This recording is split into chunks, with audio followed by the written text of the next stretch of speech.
Welcome back. అధికార విపక్ష నేతల సవాళ్లు ప్రతి సవాళ్లతో తెలంగాణ రాజకీయాలు హీట్ పెరిగింది. అప్పులపై చర్చకు రావాలని సవాల్ విసిరిన మంత్రి జూపల్లికి కౌంటర్ గా తెలంగాణ భవన్ వచ్చారు కేటీఆర్. మంత్రి కోసం చైర్ వేసి కూర్చున్నారు. అటు మంత్రి జూపల్లి గన్ పార్క్ దగ్గర రచ్చ చేశారు. మరోవైపు తెలంగాణ భవన్ రాకుండా హరీష్ ను పోలీసులు అడ్డుకున్నారు. చర్చకు వస్తామన్న మంత్రులు పారిపోయారని కేటీఆర్, హరీష్ రావు ఆరోపించారు. అప్పుల లెక్కలు చెప్పి మరోసారి తొడగొట్టారు మంత్రి జూపల్లి. రెండు పార్టీలు బిగ్ బాస్ షో చేస్తున్నాయని కేంద్ర మంత్రి బండి సంజయ్ సెటర్లేశారు. ఇదే అంశంపై ఇవాళ డిఎన్ఏలో డిస్కస్ చేద్దాం. అప్పులపై చర్చకు సవాళ్లు విసురుకోవడం కంటే ఈ అధికార శ్వేతపత్రం విడుదల చేసే క్లారిటీ వస్తుందేమో కదా భరత్? శ్వేతపత్రాలు ఆల్రెడీ ప్రభుత్వం రాగానే రిలీజ్ చేసింది. ఎందుకంటే శ్వేతపత్రం 6-7 శ్వేతపత్రాలు రిలీజ్ చేశారు. నాకు ఎగ్జాక్ట్ గా గుర్తులేదు అప్పుల మీద వాటి మీద. ఎందుకంటే చాలా హామీలు ఇచ్చింది కాంగ్రెస్ పార్టీ 6 గ్యారంటీలు అని చెప్పి. ఎందుకంటే అన్ని పార్టీలు కూడా అరచేతిలో వైకుంఠం చూపిస్తాయి. మీ అధికారంలోకి వస్తే చంద్రమండలం చేస్తాం, తులం బంగారం ఇస్తాను వీళ్ళు హామీ ఇచ్చారు. ఇంకోటి చంద్రమండలం ఇస్తా అంటారు. ఇంకొకళ్ళు ఇంటింటికి మీకు ఫ్రీగా మీరు వండుకోవడానికి మేమే వంట తెచ్చి పెడతాము అని చెప్తారు. ఇంకొకళ్ళు మీరు అసలు వైన్ షాప్ దాకా నడవడంలో ఇబ్బంది అవుతుంది, ఇంటికే మందు బాటిల్ సప్లై చేస్తామని ఇంకోళ్ళు అంటారు. జనం ఆలోచన ఉండాలి. ఉచితాలు ఎక్కడ వాళ్ళు ఇంట్లోంచి ఇస్తున్నారా, ఎక్కడి నుంచి ఇస్తున్నారా అని ఆలోచన ఉండాలి. సరే, అది పక్కన పెడితే ఈ సవాళ్లు ప్రతి సవాళ్లు ఊదిగాలదు పీరు లేవదు. 30 సంవత్సరాలుగా చూస్తున్నా ఈ సవాళ్లు. నువ్వు ప్రెస్ క్లబ్కి రా, లేకపోతే నువ్వు టీఆర్ఎస్ భవన్ రా, నువ్వు గాంధీ భవన్ రా, లేకపోతే తెలుగుదేశం పార్టీ ఆఫీస్కి రా, వైసీపీ ఆఫీస్ రా అంటారు. అది మధ్యలో పోలీసులు ఏమంటారు, అక్కడ దాకా పోనివారు, అరెస్ట్ చేస్తారు, అయిపోతుంది. ఎప్పుడన్నా చర్చ డైరెక్ట్ గా సవాళ్లు విసిరినప్పుడు చర్చ అయిన సందర్భం ఉందా? నిజంగా భారతదేశంలో అటువంటి జరగదు. అమెరికా అధ్యక్ష పదవికి మాత్రం అధ్యక్ష పదవిలో పోటీలో ఉన్న వాళ్ళని ఛానళ్ళు 2 ఇంటర్వ్యూలు పెట్టి చర్చ చేస్తారు. Presidential debate. సరే, ప్రెసిడెన్షియల్ డిబేట్ కాకుండా ఇప్పుడు ఒక అంశం మీద సవాలు విసురుకున్నప్పుడు వీళ్ళు సవాళ్ళు విసురుకూడే కానీ మళ్ళా అక్కడ దాకా అది మెటీరియలైజ్ అయి ఉండదు. చూసేందుకు ఏమంటారు, అదొక ఈ పార్టీ వాళ్ళు అక్కడ దాకా పోవడం, తెలంగాణ భవన్ వాళ్ళ మంత్రులు రండి అని చెప్పడం, జూపల్లి కృష్ణారావు అక్కడికి వస్తా అని చెప్పారు, మళ్ళీ రాలేదు, ఆయన కోసం వాళ్ళు కుర్చీ వేయడం, పోలీసులు హరీష్ రావును అక్కడికి వెళ్ళకపోవడం. అంటే అధికార పార్టీ వాళ్ళు రా చర్చకు రా అంటే అక్కడ కాదు ఇక్కడికి రా అంటారు. టైం నువ్వు చెప్పినా సరే, ప్లేస్ నేను చెప్పినా సరే, ఇంకెవరు చెప్పినా సరే వస్తాం అది ఇదని చెప్తారు. అది అయ్యేది కాదు, పోయేది కాదు. అంతా ఏంటంటే బండి సంజయ్ ఒకటి నాకు నచ్చింది. ఏంటంటే బిగ్ బాస్ షో తరహా తరపిస్తుంది, ఇది రియాలిటీ షో తరహా తరపిస్తుంది అని అన్నారు. అంటే ఇందులో బీఆర్ఎస్ నాకు వాళ్ళు రెడీ ఉండే. నిన్న మరి జూపల్లి కృష్ణారావు పిలిచినప్పుడు, లేకపోతే ఆర్ఎస్ ప్రవీణ్ కుమార్ చర్చకు రండి అని పిలిచినప్పుడు 3 మంత్రులు అంటే హరీష్ రావు, ఆర్ఎస్ ప్రవీణ్ కుమార్ రెడీ ఉండే. బట్ కాంగ్రెస్ పార్టీ మళ్ళీ చర్చ ఎందుకు అనుకున్నది, ఏందో వాళ్ళు గన్ పార్క్ అన్నారు. గన్ పార్క్ అన్నప్పుడు మరి గన్ పార్క్ వచ్చేందుకు రెడీగా ఉన్నప్పుడు పోలీసులు అరెస్ట్ చేసినప్పుడు ఈ మంత్రులు 3 ఎవరైతే ఉన్నారో వాళ్ళు పోలీసులు అరెస్ట్ చేయకండి, రానివ్వండి, గన్ పార్క్ దగ్గర చర్చ జరుపుతామని అనొచ్చు కదా. నేను సవాలు విసురుతున్నా, రండి మీరు 2 పక్షాలు కాదు 3 పక్షాలు, బీజేపీ కూడా రండి, మా స్టూడియోలో చర్చించుకుందామని నేను సవాల్ విసురుతున్నా. ఈ అప్పుల గురించి, దాని గురించి ఎవరు బాగు చేశారు, తెలంగాణకు ఎవరు మేలు చేశారు, ఎవరు నష్టం చేశారో నేను సవాల్ విసురుతున్నా. రండి, నా సవాల్ స్వీకరించండి. ఇది కూడా అయ్యేది లేదు, పోయేది లేదు. చూసిన జనంకు పొద్దు నుంచి వినోదం, పొద్దు నుంచే బ్రేకింగ్లు. తెలంగాణ భవన్లో హరీష్ రావు, కేటీఆర్ అని బ్రేకింగ్లు. ఇటు అక్కడ ఏం బ్రేకింగ్లు, మంత్రులు అక్కడ గన్ పార్కుకు రండి, మేము అక్కడికి రాము అని చెప్పి బ్రేకింగ్లు. గన్ పార్క్ వద్దామంటే వీళ్ళు అక్కడ పోలీసులు అక్కడ ఆపేస్తారు. ముందు జూపల్లి కృష్ణారావు ముందు మేము తెలంగాణ భవన్కు 11 గంటలకు వస్తా అన్నారు, ఆయన కోసం కూర్చి చేస్తే ఆయన రాలేదు. రాకుండా ఆయన పోయి గన్ పార్క్ లో ఉంటాడు. ఇదో గమ్మత్తు. అంటే చూసే జనాలకి కామెడీ అవుతుందని వీళ్ళకి అనిపించట్లే. రాజకీయ పార్టీలకు ఈ చూసే జనాలకి కామెడీ పీసులు. ఉదయం నుంచి చాలా వినోదం జరిగింది. నిజంగా చర్చ జరిగితే బాగుండు. నాకు అనిపించేది అంటే నిజంగా ఇటువంటి ఇష్యూస్ మీద చర్చ జరగాలి, ఇటువంటి చర్చ జరగాల్సిన అవసరం ఉంది. బట్ అన్ఫార్చునేట్లీ జరగలేదు. ఇటువంటి సవాళ్లు తెలంగాణ ఉద్యమ సమయంలో ఉన్నాయి, ముందు ఉన్నాయి, తర్వాత ఉన్నాయి, ఇప్పుడు ఇక ముందు కూడా ఉంటాయి. బహిరంగ చర్చకు రా, అసెంబ్లీ రా అంటారు, చర్చ జరపరు, పోదు. మాట్లాడదాం. మనతో పాటు అడ్వకేట్ శరత్ గారు ఉన్నారు. అదేవిధంగా కాంగ్రెస్ పార్టీ నుంచి సామ రామ్మోహన్ రెడ్డి గారు జాయిన్ అవుతారు. బీఆర్ఎస్ నుంచి రావుల శ్రీధర్ రెడ్డి గారు జాయిన్ అవుతారు. బీజేపీ నుంచి ప్రకాష్ రెడ్డి గారు. అదేవిధంగా పాపారావు గారు కూడా జాయిన్ అవుతారు. ముందుగా శరత్ గారు, సో ఏమనిపించింది సార్ నిన్న సవాలు ప్రతి సవాలు ఇంత వేస్తే ఏం కాలే? వాళ్ళు పోలీస్ స్టేషన్లో ఉన్నారు, వీళ్ళు గన్ పార్క్లో ఉన్నారు, ఒకళ్ళకోళ్ళు కనీసం దగ్గర కూడా రాలే. పొలిటికల్ గిమిక్రీ సార్, అంత అవుతుంది. దానివల్ల రాష్ట్రంలో ఎవరికి ఏం ఒరగలేదు, ఏ రకంగా ప్రయోజనం లేదు ఒక రకంగా చెప్పాలంటే. ఎందుకంటే పుట్టిగా ఏదో ఈ రోజు ఎన్నికలు రేపా అన్నట్టు హడావుడి చేస్తా ఉన్నారు రాష్ట్రంలోని అధికార పార్టీ గాని ప్రతిపక్షం గాని. తర్వాత పోనీ అంటే ఏదైనా మీనింగ్ఫుల్ చర్చ రాష్ట్ర అసెంబ్లీలో జరిగిందా అంటే ఏది లేదు. మీరు ఇంతకు ముందు వైట్ పేపర్ల గురించి ప్రస్తావించారు కదా, అసలు December 20th, 2023 నాడు స్టేట్స్ ఫైనాన్సెస్ మీద ఒక వైట్ పేపర్ ఇచ్చారు.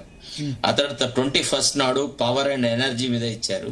ఇరిగేషన్ మీద 22nd December 2023 నాడు ఇచ్చాడు. తర్వాత ఇంకా కొన్ని వైట్ పేపర్స్ ఇస్తా అన్నారు కానీ ఇవ్వలేదు. Officially there are only 3 white papers issued by the state legislature. But none of them have been released by the legislature saying that these are the white papers tabled by the state government and discussed and debated అని ఇంతవరకు legislature party నుంచి ఆ white పేపర్ల గతి అతి ఎవరికి తెలియదు. తర్వాత రెండోది, వైట్ పేపర్లు అనేది ప్రభుత్వం యొక్క చిత్తశుద్ధికి సంబంధించిన విషయం. అది అంటే అప్పటి పరిస్థితులు ఎట్లా ఉన్నాయని ప్రజలకు తెలియజెప్పాలా అనేటువంటి ఒక సదుద్దేశంతో ఇచ్చేటువంటి దాన్ని వైట్ పేపర్ అంటారు. అంతేగాని వైట్ పేపర్ పెట్టి ప్రతిపక్షాల మీద దుమ్మెత్తిపోయడం అనేది కరెక్ట్ కాదు. సరే, వైట్ పేపర్ రిలీజ్ చేసినారు, డిస్కషన్ చేసినారు, డిబేట్లు చేసినారు, అదంతా ఒక ఎత్తు. తర్వాత రెండోది, ఇప్పుడు ఎన్నో సమస్యల్లో ఎన్నో ఒడిదుడుకుల్లో ఉంటేనే కదా తెలంగాణ ప్రజానికం అంత భారీ ఎత్తున మెజారిటీతో ఒక ప్రభుత్వాన్ని ఎన్నుకుంది. ఎన్ని రోజులు ఈ ఒకళ్ళ మీద ఒకళ్ళు సవాళ్లు విసురుకుంటారు? ఇప్పుడు 2.5 సంవత్సరాల తర్వాత ఇప్పటికీ అసలు డెవలప్మెంట్ మీద కానీ తర్వాత ఇతరత్రమైన అంశాల మీద చర్చ లేకుండా రోజు ఒక రచ్చ రామాయణం, కొంత లా అండ్ ఆర్డర్ ప్రాబ్లం సృష్టించినారు. తర్వాత సోషల్ మీడియాకి కడుపు నిండా తిండి పెట్టినారు. ఈ చర్చ వల్ల జరిగింది గది, అటు ఇటు ఉరకడం అది తప్ప దీనివల్ల ఏం జరగలేదు, ఏం జరుగుతులేదు. రెండోది, అసలు చర్చకు అర్హమైనటువంటి వ్యక్తే కాదు జూపల్లి కృష్ణారావు. ఆయనకి ఎట్లా అండి, first part of the government లో ఆయన కూడా part and parcel of the government కదా, కేసీఆర్ తో ఆయన ఉన్నాడు కదా పంచాయతీరాజ్ మినిస్టర్ గా. ఆ తర్వాత జరిగిన 5 years లో కూడా దాదాపు 3.5 సంవత్సరాలు ఆయన బీఆర్ఎస్ లోనే ఉండే. ఆయన ఎన్నడూ కూడా బీఆర్ఎస్ ను ఇప్పుడు ఆయన మాట్లాడుతున్న అవినీతి గురించి కానీ, అక్రమాల గురించి కానీ, మిస్యూజ్ ఆఫ్ ఫండ్స్ గురించి కానీ అడిగిన దాఖలాలు లేవు. ఎప్పుడైతే రాష్ట్రంలో కాంగ్రెస్ అధికారంలోకి వస్తుంది అనేటువంటి ఇది కాంగ్రెస్ మూవ్మెంట్ ఉన్నప్పుడు ఆయనకి ఇక బీఆర్ఎస్ లో ఎట్లాగో పొడసూపట్లేదు కాబట్టి ఒక రాజకీయ పునరావాసం తెచ్చుకున్నాడు కాంగ్రెస్ లో చేరి. ఆయన కాకుండా వేరే ఎవడన్నా సహజంగా కాంగ్రెస్ లో నుండి 9.5 సంవత్సరాలు బీఆర్ఎస్ కు వ్యతిరేకం కొట్లాడిన వ్యక్తి ఎవడన్నా మాట్లాడితే అది అర్థం ఉంది. అంటే నిన్న మొన్నటి దాకా నీవు బీఆర్ఎస్ తో ఉంటావు, కేసీఆర్ పాదాలు పట్టుకుంటావు, కేసీఆర్ చుట్టూ తిరుగుతావు, కేసీఆర్ ప్రభుత్వంలో ప్రాపకం పొందుతావు. ఇప్పుడు పొంగులేటి శ్రీనివాసరెడ్డి అయినా, జూపల్లి కృష్ణ, వీళ్ళంతా they are part and parcel of BRS అండి. వాళ్ళు ఉత్తగానే వచ్చేసేసి ఇవాళ జస్ట్ కాంగ్రెస్ లో చేరంగానే వీళ్ళంతా గంగికోవులు కాలేదు కదా. మాట్లాడడానికి వీళ్ళకి ఏం నైతిక వాల్యూస్ ఉన్నాయండి? ఒక్కనాడు కేసీఆర్ ముందడ అయ్యా మీరు ఈ కుటుంబ పాలన చేస్తున్నారు ఇది తప్పు, లేకపోతే ఇంకో రకంగా చేస్తున్నారు తప్పు, కాళేశ్వరం ప్రాజెక్ట్ మీద ఇంత అవినీతి జరిగింది అని ఒక్కనాడు ఎక్కడన్నా మాట్లాడినట్టు. రెండోసారి అయితే అతను ఓడిపోయినాడు. అసలు అతనికి ప్రమేయమే లేకుండా ఉండిపోయింది అనమాట. అంటే నేను అనేది ఏంటంటే ఇవి ఇట్లాంటి థర్డ్ క్లాస్ వ్యవహారాలు చేసి రాజకీయాలను హింసాయుత వాతావరణం సృష్టించాలి. ఇప్పుడు వీళ్ళు ఏం పోయిస్తారు, హైదరాబాద్ లో వాళ్ళు వీళ్ళు ఇద్దరు కెమెరాలకు అటుకు ఇటు అవుతారు, వెళ్ళిపోతారు. దాని తర్వాత రూరల్ లెవెల్లో కూడా, గ్రాస్ రూట్ లెవెల్లో కూడా కార్యకర్తల మధ్య చాలా చాలా వైషమ్యాలు వస్తాయి. అది ఒక రకంగా శాంతి భద్రతల సమస్య కూడా ఎరైజ్ చేస్తుంది గ్రామీణ ప్రాంతాల్లో. ఎందుకంటే చెట్టు కింద కూర్చున్న వాళ్ళు అక్కడ ఇక్కడ కలుసుకున్న వాళ్ళు ఓళ్ళ మీద వాళ్ళు సవాళ్ళు విసుకుంటారు. అయిపోయి రేపు గుర్రాలను పడేస్తాడు మా హరీష్ రావు అని ఒకళ్ళు అంటారు, అసలు మీ సాయనే చర్చకే రాడని అంటారు వీళ్ళు. సో ఇట్లా వ్యవహారాలు జరుగుతుంటారన్నమాట. నేను అనేది ఏంటంటే ఇది ఆపేయాలి. తర్వాత ఆర్ఎస్ ప్రవీణ్ గారు కూడా చర్చలలో నేను చర్చిస్తా బీఆర్ఎస్ తరఫున అని మాట్లాడడం తప్పు. ఎందుకంటే ఆయనే బీఆర్ఎస్ మీద కానీ, కేసీఆర్ మీద కానీ, కేటీఆర్ మీద కానీ, హరీష్ రావు మీద కానీ ఆయన చేసిన విమర్శలు దాదాపు ఎవరు చేయరు. అసలు నైతికంగా ఆయనకి అసలు ఒక మోరల్ కంటెంటే లేదు. ఒక పొద్దు తిరుగుడు పువ్వు, ఎటు అవకాశాలు ఉంటే అటు తిరగడం అన్నట్టు. సో కొన్న నైతిక విలువలు కట్టుబడకుండా ఉట్టగానే ఇట్లాంటి సవాళ్ళు ప్రతి సవాళ్ళు వేయడం కరెక్ట్ కాదు అని నేను అంటున్నాను. తర్వాత రేవంత్ రెడ్డి మీద వ్యక్తిగతమైన కక్షతో మాట్లాడుతుంటాడు చాలా సార్లు ఆర్ఎస్ ప్రవీణ్ గారు. ఆయన he forgets that he is educated Dalit leader, కొంత నాలెడ్జ్ ఉంది, ఆయనకు సొసైటీలో కొంత గౌరవ మర్యాదలు అనేది. ఆయన ఎప్పుడైతే బీఆర్ఎస్ పార్టీలో చేరాడో he has lost his moral ground. Now he has become అంటే ఎందుకు ఇక్కడ ఇప్పుడు ఆయన ప్రతిపక్షాన్ని కాదనుకొని సరే ఆ అధికార పక్షాన్ని కాదనుకొని ప్రతిపక్షంలో జాయిన్ అయ్యాడు. కాంగ్రెస్ లో కూడా ఆఫర్ ఉండే, కాంగ్రెస్ లో ఆయనకు టీజీపీఎస్సీ చైర్మన్ ఏదో ఇస్తామన్నారు. బట్ అధికార పక్షాన్ని కాదనుకొని ప్రతిపక్షంలో జాయిన్ అయ్యాడు కదా. సరే సార్, భావ సారూప్యత కోసమే చేరినాడని మనం భావిద్దాం. We will give benefit of that feeling. ఆయన అధికారం వైపు వెంపర్లాడలేదు అనే భావన ఆయన ఇక్కడ అవన్నీ ఒక పక్క. బట్ ఆయన ఏ పార్టీలో చేరినాడు, ఏ పార్టీ నాయకత్వాన్ని, ఏ పార్టీ ప్రభుత్వాన్ని అన్ప్రింటబుల్ లాంగ్వేజ్ లో తిట్టినాడో ఆ పార్టీలో చేరినాడు. ఆయన చెప్పాలి ఇప్పుడు ఎట్లా బీఆర్ఎస్ నాయకులు హరీష్ రావు గానీ లేకపోతే పాస్పోర్ట్ల బ్రోకర్ అని కేసీఆర్ అన్నాడు. మీరు పాత వీడియోలు కనుక ప్రవీణ్ గారి చూస్తే చాలా బాధ అవుతుంది. మనం ఏమనుకున్నాము, ఒక విద్యాధికుడు, దళితులలో ఒక నాయకత్వ లక్షణాలు ఉన్నాయి, కొంత చక్కని చురుకుగా పనిచేసే వ్యక్తి, ఈయన వల్ల దళిత జాతికి మేలు జరుగుతుంది, ఒక బీఎస్పీ అనే ఒక పార్టీ కూడా రాష్ట్రంలో వచ్చే అవకాశం ఉంటది, బీసీల తరఫున దళితుల తరఫున ఒక వాయిస్ అవుతాడు అనుకున్నాం. అని ఆయనకు చాలా మద్దతు, ఒక ఇండైరెక్ట్ గా ఆయనకు ఎన్నో రకాలుగా సహాయ సహకారం. ప్రజలు నిలబెట్టలేదు కదా ఆయన. ప్రజలు ఆయనకు అంతకుముందు బీఎస్పీకి 4 లక్షలు వస్తే 3 లక్షలు ఇచ్చారు. ఏం చేయాలి మరి? అది కాదండి, మాయావతి పార్టీ ప్రజలు ఆయన నోడు ఇచ్చారు, మిగతా వాళ్ళు గెలవలేదు. ఏం చేయాలి మరి ఆయన ముందు? ఎట్లా? చిరంజీవి లాంటి వాడే పార్టీ నడపలేక చేశాడు. ఎన్ని రోజులు నడుపుతాడు ఆయన? సార్ అట్లా కాదు, ఆ విషయాలు ముందే ఆలోచించాలి సార్. ఇప్పుడు you want to cross over Pak channels, అట్లాంటప్పుడు నాలో సత్తా సామర్థ్యం ఉందా, నేను మెహర్ సేన్ కాగలనా, నేను పాక్ ఛానల్స్ ఈదగలనా అనేది ముందు ఆలోచించాలి. ఆయన ఏదో అమాయకుడు చిన్నపిల్లోడు కాదు కదా. ఆయనే ఒక కేంద్ర పార్టీకి ఆయన ఒక రాష్ట్ర శాఖను పెట్టాడు. ఇక్కడ ఆయనేం సొంతగా పార్టీ పెట్టి పార్టీని నడపడానికి ట్రై చేయలేదు. మాయావతి నుంచి ఆయనకు సపోర్టు అది ఇది ఉండింది. మాయావతి ఇక్కడ వచ్చి ఆయననే ముఖ్యమంత్రి అభ్యర్థిని డిక్లేర్ చేసింది. మీరు ఆయనను ఎవరు ఇతరులు పెట్టిన పార్టీ లాగా ఆయనను మీరు భావించినట్టు. ఆయన మోరోవర్ మన డిస్కషన్ ఆర్ఎస్ ప్రవీణ్ మీద చేయడం నా ఉద్దేశం కాదు. నేను అనేది ఏంటంటే రాజకీయాలలో కొన్ని విలువలు ఉండాలా. అంటే ఇప్పుడు ఎందుకు తీసుకొస్తున్నారు అంటే ఒక తెలుగుదేశం పార్టీ రాజకీయాలు అనమాట. ఇప్పుడు రేవంత్ రెడ్డి ప్లానింగ్ ఏంది అంటే బీసీలను ఎస్సీలను ముందడ పెట్టి ఆయన మాత్రం తప్పుకుంటాడు. తొడలేమో ఆయన కొడతారు, యుద్ధమేమో ఈ పొన్నం ప్రభాకర్ లాంటి వీళ్ళు చేయాలా. ఎందుకు సార్ నాకు అర్థం కాదు. ఇప్పుడు బెనిఫిట్ అవుతుంది ప్రభుత్వం వచ్చిన తర్వాత, రాచ మర్యాదలు రాచరికం చెలాయిస్తుంది రేవంత్ రెడ్డి. ఆయనే రావాలి చర్చకు. తొడగొట్టింది ఎవరు? అదా తొడగొట్టిన వ్యక్తి రావాలండి. నేను డిస్కషన్ చేస్తాను. అయినా మోరోవర్ అసెంబ్లీలో ఏం చర్చలు జరిగినాయండి? ఎన్నడూ ప్రజా సమస్యల మీద చర్చ జరిగిందో చెప్పండి. ప్రతి దానికి ప్రతి మంత్రిత్వ శాఖకు సంబంధించిన వ్యవహారాల మీద రేవంత్ రెడ్డి మాట్లాడతారు కదా.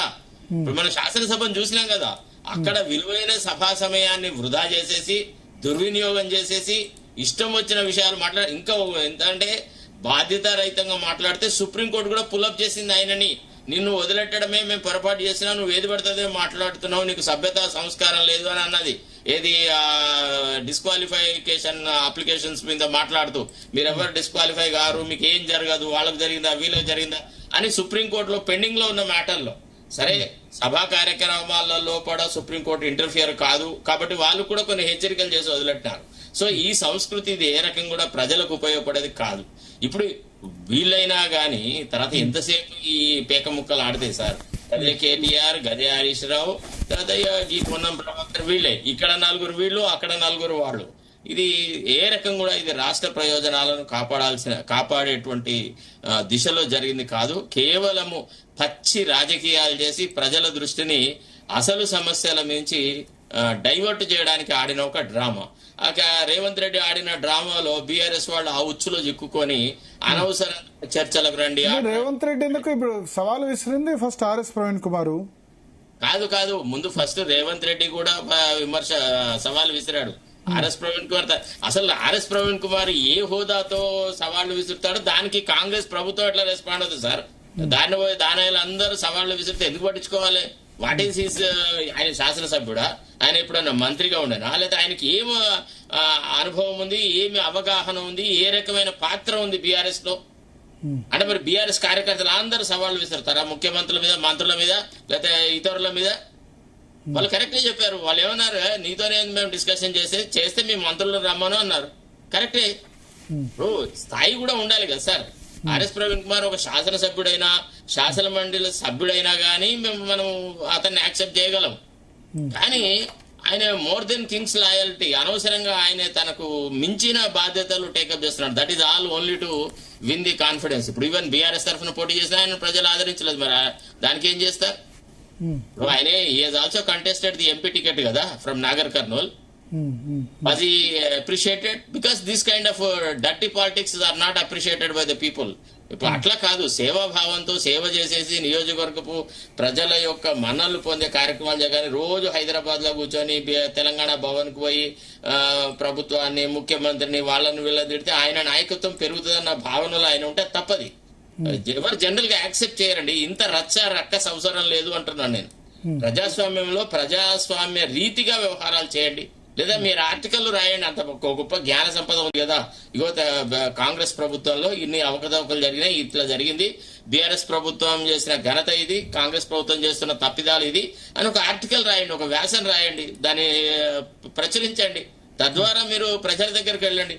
అంతేగాని ఇదంతేం సార్, ఇప్పుడు రాష్ట్రంలో ఆల్రెడీ ఉన్న సమస్యలు చాలవని చెప్పి వర్షాలు లేక వర్షాభావంతో ఒక రకమైన సమస్య, ఇప్పుడు ఏదో మళ్ళా ఇన్ని రోజుల తర్వాత ఇప్పుడు ఏదో రైతు బంధు ఇస్తాను. నిన్న రాత్రి వరకు 4 ఎకరాల వాళ్ళకి అతను విడుదల చేసినట్టుగా చెప్పారు. 3 ఎకరాల వాళ్ళకు వచ్చినట్టుగా మాత్రం మనకు సమాచారం ఉంది. ఎందుకంటే చాలా మంది మా బంధువులు కూడా చెప్పినారు. ఇవాళ 3 నుంచి 4 ఎకరాలకు వచ్చిందట. వచ్చి ఉండొచ్చు. వాళ్ళు డిక్లేర్ చేశారు. నేను చెప్తున్నాను కదా, I'm not denying that it could have been, but the information I got is that 3 acres వరకు వచ్చిందని నాకు సమాచారం ఉండేది. 4th acre గురించి నాకు ఐడియా లేదు. ఇవాళ రాష్ట్రంలో ఫాడర్ స్కేర్సిటీ ఉంది సార్. పశువులకి దాణా లేదు. మీరు గమనిస్తున్నారు లేదు? అవి చచ్చిపోతున్నాయి. ఇప్పుడు ఏదో పెద్ద గోశాలలు కడతా, అది కడతా, ఇది కడతా. Where are grazing lands? అన్ని గ్రేజింగ్ ల్యాండ్స్ ఎలైనేట్ చేసి పారేస్తున్నారు కదా. నిజాం కాదు కదా సార్, గోశాలలు కడతా అంటే మనం సపోర్ట్ చేయాలి కానీ ఎందుకు వ్యతిరేకించాలి? కరెక్టే. ఇక్కడ మేత సంగతి సరే, ఏదో ప్రయత్నం అయితే చేస్తారు కదా. ఏది అరేంజ్మెంట్ ఏది? నేను ఈ రకంగా చేస్తున్నాను, కడతా అని కొట్టుగా అట్లా అంటే సార్ ప్రజాస్వామ్యంలో చాలా మంది చాలా డిక్లరేషన్. సరే, అంటే మన టాపిక్ ఈ బీఆర్ఎస్ కాంగ్రెస్ సార్. లెటర్స్ ఒక్క నిమిషం. మన కాంగ్రెస్ నుంచి సామ రామ్మోహన్ రెడ్డి గారు జాయిన్ అయ్యారు. అదేవిధంగా బీజేపీ నుంచి ప్రకాష్ రెడ్డి గారు జాయిన్ అయ్యారు. ముందుగా రామ్మోహన్ రెడ్డి గారు ఇప్పుడు సవాల్ విసురుకున్నారు. జూపల్లి కృష్ణారావు ఆయనే తెలంగాణ భవన్కి వస్తున్నారు, రాలేదు తెలంగాణ భవన్. సరే, తెలంగాణ భవన్ కాదు, మీరు ఇక్కడికి మన గన్ పార్క్ రండి అని సవాల్ విసిరారు. గన్ పార్క్ వచ్చేందుకు హరీష్ రావు, కేటీఆర్ రెడీ ఉండే, పోలీసులు అడ్డుకున్నారు. పోలీసులకు మీ మంత్రులు చెప్పి ఫోన్ చేసి రమ్మనివ్వండి, కూర్చొని చర్చించుకుందామంటే అయిపోయేది కదా. పొద్దున్నుంచి జనానికి హాస్యంలాగా అనిపిస్తుంది నాకు.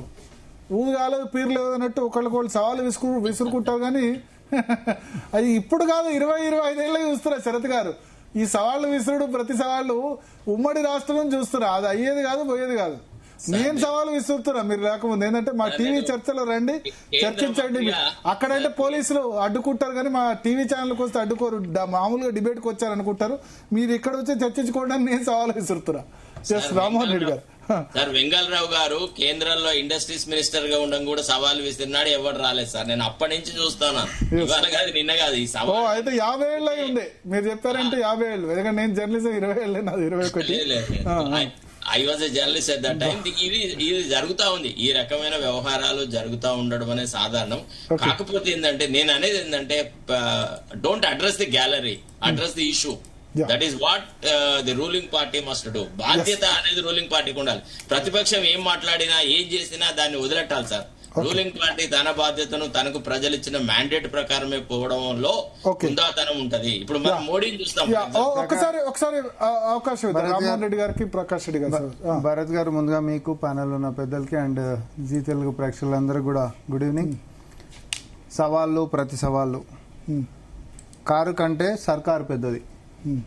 సో ఆ సర్కారు కంటే రాష్ట్రంలో ఏదైనా పెద్దది ఉందా అని అంటే అమరవీరుల స్తూపం మాత్రమే పెద్ద ఉందని మేము అందరం నమ్ముతాం. 4 కోట్ల మంది కూడా నమ్ముతారని చెప్పి మేము అనుకుంటున్నాం. కాబట్టి చిన్న వేదికలు ఎందుకు? ఎందుకంటే మీ బీఆర్ఎస్ భవన్ కి మీ కేసీఆర్ వచ్చే పరిస్థితి లేదు. మీ కార్యకర్తలే వస్తున్నటువంటి మరి ఎందుకు మరి బీఆర్ఎస్ భవన్కి వస్తా కాబట్టి అక్కడ దాకా అన్నప్పుడు ముందు బీఆర్ఎస్ భవన్ తెలంగాణ భవన్కి వస్తాను దాని తర్వాత మళ్ళీ కరెక్షన్ కూడా చేసిన ఆడికి ఎందుకే ఇంకా పెద్ద వేదికకి వద్దాంపా గన్ పార్క్ ఆడికి వస్తున్న పదా అని చెప్పి ఆయన ఆడికి వచ్చుడు కూడా జరిగింది. మీరు ఆడికి రండి అన్నారు. ఎందుకంటే బీఆర్ఎస్ పార్టీకి వాళ్ళ నాయకుడు అయినటువంటి కేసీఆర్ వచ్చేటటువంటి పరిస్థితి లేదు. ఆదానికి ప్రభుత్వానికి మనం పోతే వాళ్ళు ఏదో ఊహించుకుంటుంటారు, వాళ్ళు గాలిలో వెళ్ళిపోతుంటారు. అంత సినిమా వాళ్ళకి లేదు కాబట్టి మనం ఏకంగా గన్ పార్క్ ఆడికే పోదాం అనేటటువంటి నిర్ణయం తీసుకున్నాం, ఆడికి పోయినాం. సరే ఇదంతా పక్కనేస్తే ఎప్పుడన్నా చరిత్రలో 10 సంవత్సరాలు వాళ్ళు అధికారంలో ఉన్నారు, లేకపోతే బీజేపీ కూడా 12 ఏళ్ల సంది అధికారంలో ఉంది కేంద్రంలో. ఎవరైనా ప్రతిపక్షాలు సవాల్ చేస్తే గన్ పార్కుని మొత్తం బంద్ చేయించినటువంటి చరిత్ర బీఆర్ఎస్ పార్టీకి ఉండే, లేకపోతే ఓయూలో కనీసం అడుగు పెట్టినటువంటి చరిత్ర బీఆర్ఎస్ పార్టీకి ఉండే. టీఆర్ఎస్ అలియాస్ బీఆర్ఎస్ ఏ రోజన్నా ప్రతిపక్షాలు కనీసం గన్ పార్క్ కాడ ధర్నాలు చేయని, ప్రతిపక్షాలు ప్రశ్నిస్తే ఉల్టా ఛాలెంజ్ లెక్క తీసుకొని ఛాలెంజ్ స్వీకరించడం కాదు, అసెంబ్లీ సెషన్స్ ఎప్పుడన్నా పెడతామని చెప్పి పొద్దున 10 గంటలకి మొదలు పెట్టుకుంటే 3:15 గంటల దాకా తెలంగాణ దాకా 17.5 గంటల పాటు అసెంబ్లీ సెషన్స్ అని చెప్పించి రికార్డు కొట్టిన చరిత్ర కూడా ప్రజాప్రభుత్వంలో ముఖ్యమంత్రి రేవంత్ రెడ్డి గారిది. ఆ రోజు కూడా ఆర్థిక పరమైన ఇష్యూస్ మొత్తం మనం మాట్లాడుకున్నాం. వాళ్ళు సేమ్ ఇదే పాత చింతకాయ పచ్చడి లెక్క 3,20,000 కోట్ల రూపాయల అప్పులు ఉన్నాయి, మీరు ఎక్కువ చెప్తురు తప్పులు చెప్తురు అని అంటే, అయ్యా నువ్వు బడ్జెట్ చెప్తున్నావు, బడ్జెట్ ఇతర సంబంధించిన చెప్తలేవు, అది కాళేశ్వరం అయినా మిషన్ భగీరథ అయినా ప్రకాశాన్ని ఇంకా బాగా ఎక్స్ప్లెయిన్ చేస్తారు. దాని మీద అన్ని అప్పుల కుప్ప పాతది కొత్త కలిపితే 8,11,000 కోట్ల రూపాయల అప్పు మా నెత్తి మీద పెట్టినవు. ఈరోజు ఇవన్నీ చేసినప్పుడు కూడా సంక్షేమాలు ఆర్థికంగా అసలు 1వ తారీఖు జీతాలు ఇవ్వలేనటువంటి దుస్థితులలో తెలంగాణ ప్రభుత్వాన్ని బీఆర్ఎస్ పార్టీ నడిపింది అనేది అయితే నిజమే కదా. రైతు బంధు పైసలు కావాలంటే ఔటర్ రింగ్ రోడ్ అమ్ముకుంటే తప్ప రైతు బంధు పైసలు ఇవ్వలేనటువంటి పరిస్థితికి తీసుకుపోయింది మనకు యాదుకుంది కదా. వాళ్ళ రైతులు కాదు, రైతుల కుప్పల మీద చచ్చిపోతే పక్కకు పెడితే సొంత సర్పంచులు వాళ్ళు ఇజ్జత్కి సవాల్ అని చెప్పి కాంట్రాక్ట్లు ఇచ్చుకుంటే, జోబుల పైసలు ఇచ్చుకుంటే, ఆ పైసలు రాలేకపోతే, బిల్లులు క్లియర్ కాకపోతే వాళ్ళ పార్టీ సర్పంచులు ఆత్మహత్యలు చేసుకొని చచ్చిపోయారు సార్. దానప్పుడు మనం పై నిలబడ్డాం, వాళ్ళకి పార్టీలతో సంబంధం లేదు. ఇప్పుడు గన్ పార్క్ కు మీరు రమ్మన్నప్పుడు గన్ పార్క్ కు పిలిపించుకుంటే అయిపోయేది, ఎందుకు అరేంజ్ పోయినాం. ఇప్పుడు కాదు మేము పోయినాం, మేము ఆడికి రావాలి, నువ్వు డ్రామాలు చేయడానికి రావద్దు కదా, నువ్వు ఆడికి చెప్పుకోనికి ఆడికి రా, మాకంటే ముందు వచ్చి కూర్చో 9 గంటలకు ఓడొద్దాను. మేము ముందు పోయినాం, తెలంగాణ భవన్ నుంచి బయలుదేరి ఆపేశారు కదా పోలీసులు. కాదు మేము ముందు పోయినాం సార్, ఇంకా మనం ముందు పోయినాం.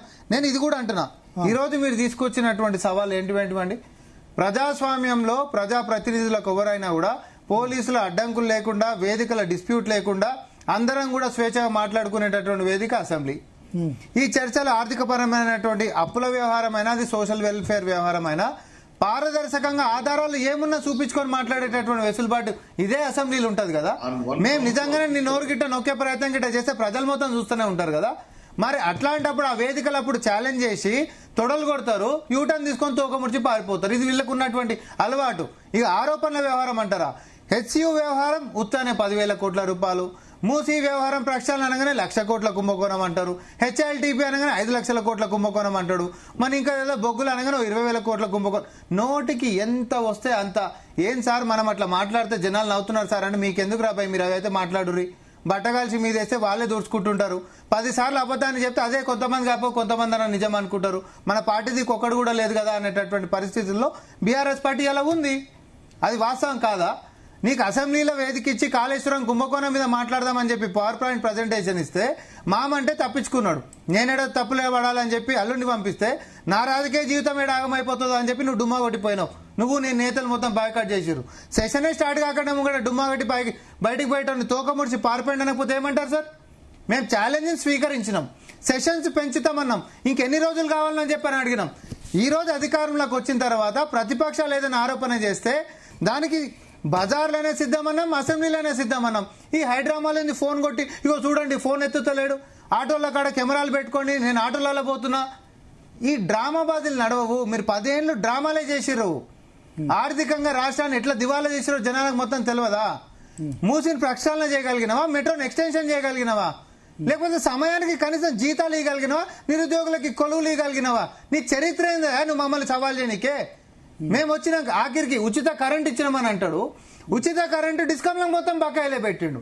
ప్రభుత్వ కార్యాలయాల కరెంటు బిల్లులు కూడా కొట్టి పంగనామాలు పెట్టినటువంటి పరిస్థితి.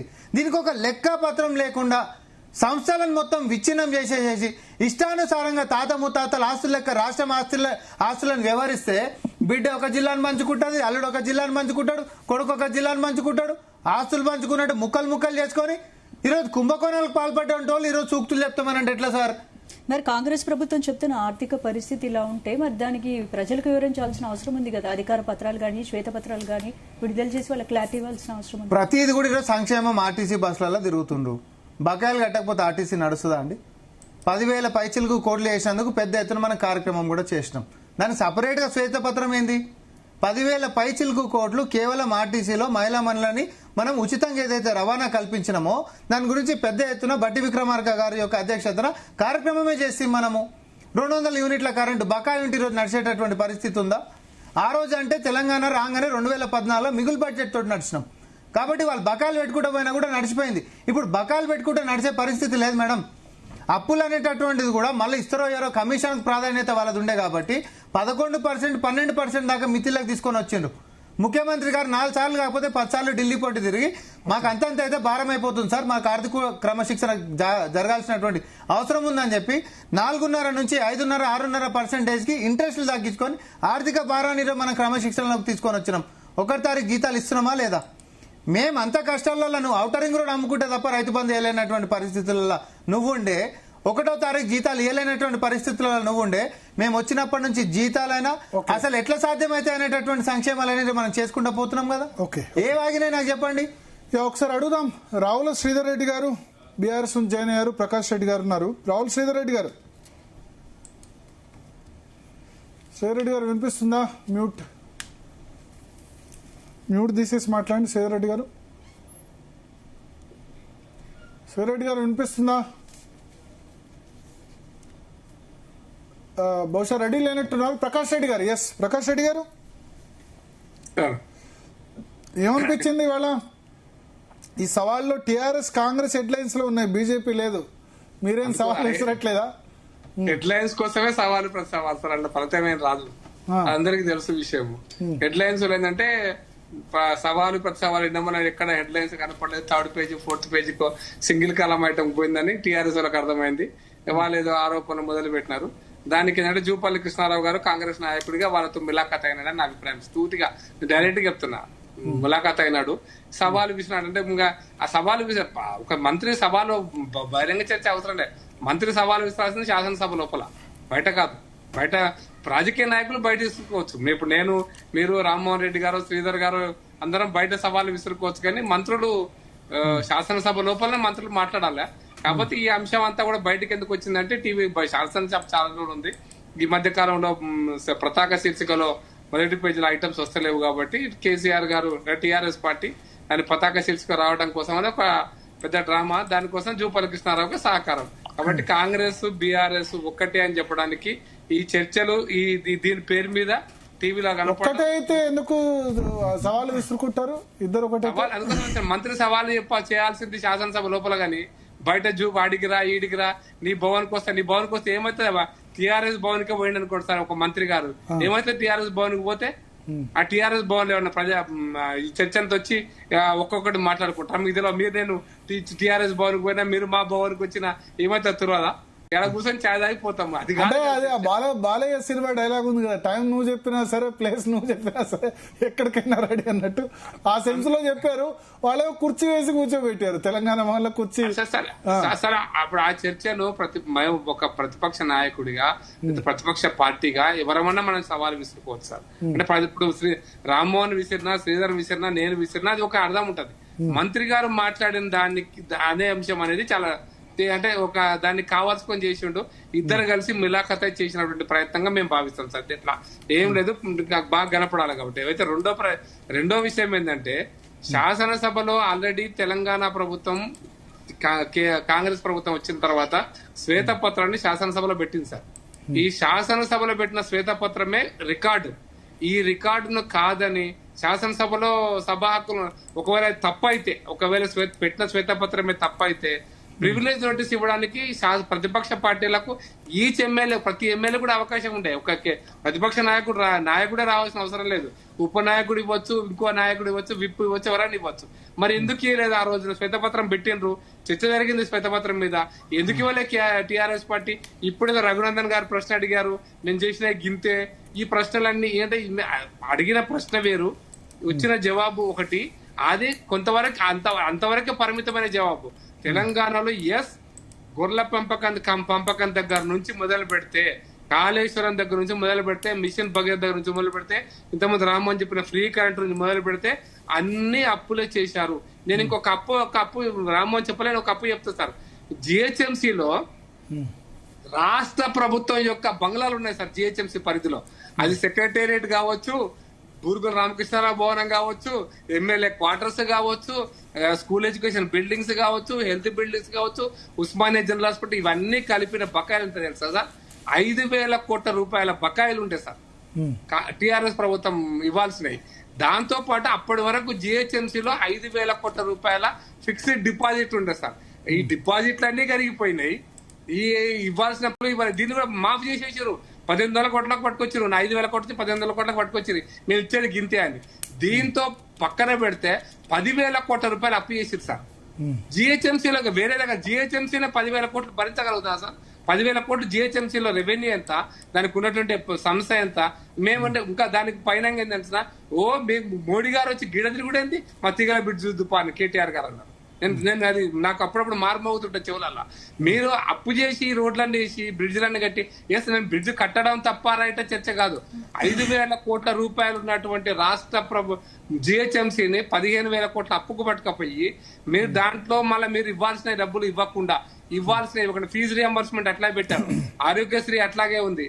మీరు డిస్కామ్లకు ఇవ్వాల్సిన పైసలు అట్లాగే ఉన్నాయి. మీకు ఒక్కొక్క కేటగిరీ తీస్తే ఈ రోజున మీరు ఇంకా అంటుంటారు చేబదులు అంటారు కదా సార్. బ్యాలెన్స్ షీట్ లో నాకు పెద్దలందరూ తెలుసుంటది, సాంట్రీ డెటార్స్ సాంట్రికేటర్స్ అని రాసుకుంటాం మనం పిఎల్ అండ్ అకౌంట్లు. బ్యాలెన్స్ షీట్ రాస్తాం మీకు మీ జీ న్యూస్ రాసిన బ్యాలెన్స్ షీట్ మీ డెబిట్ రాసుకోవాలి. అట్లా మీ డెటార్స్ ఎందుకున్నాయో చూడాలి సార్. అంటే మీకు ఈ పద్దులే నేను ఈ పద్దులే చెప్తున్నా.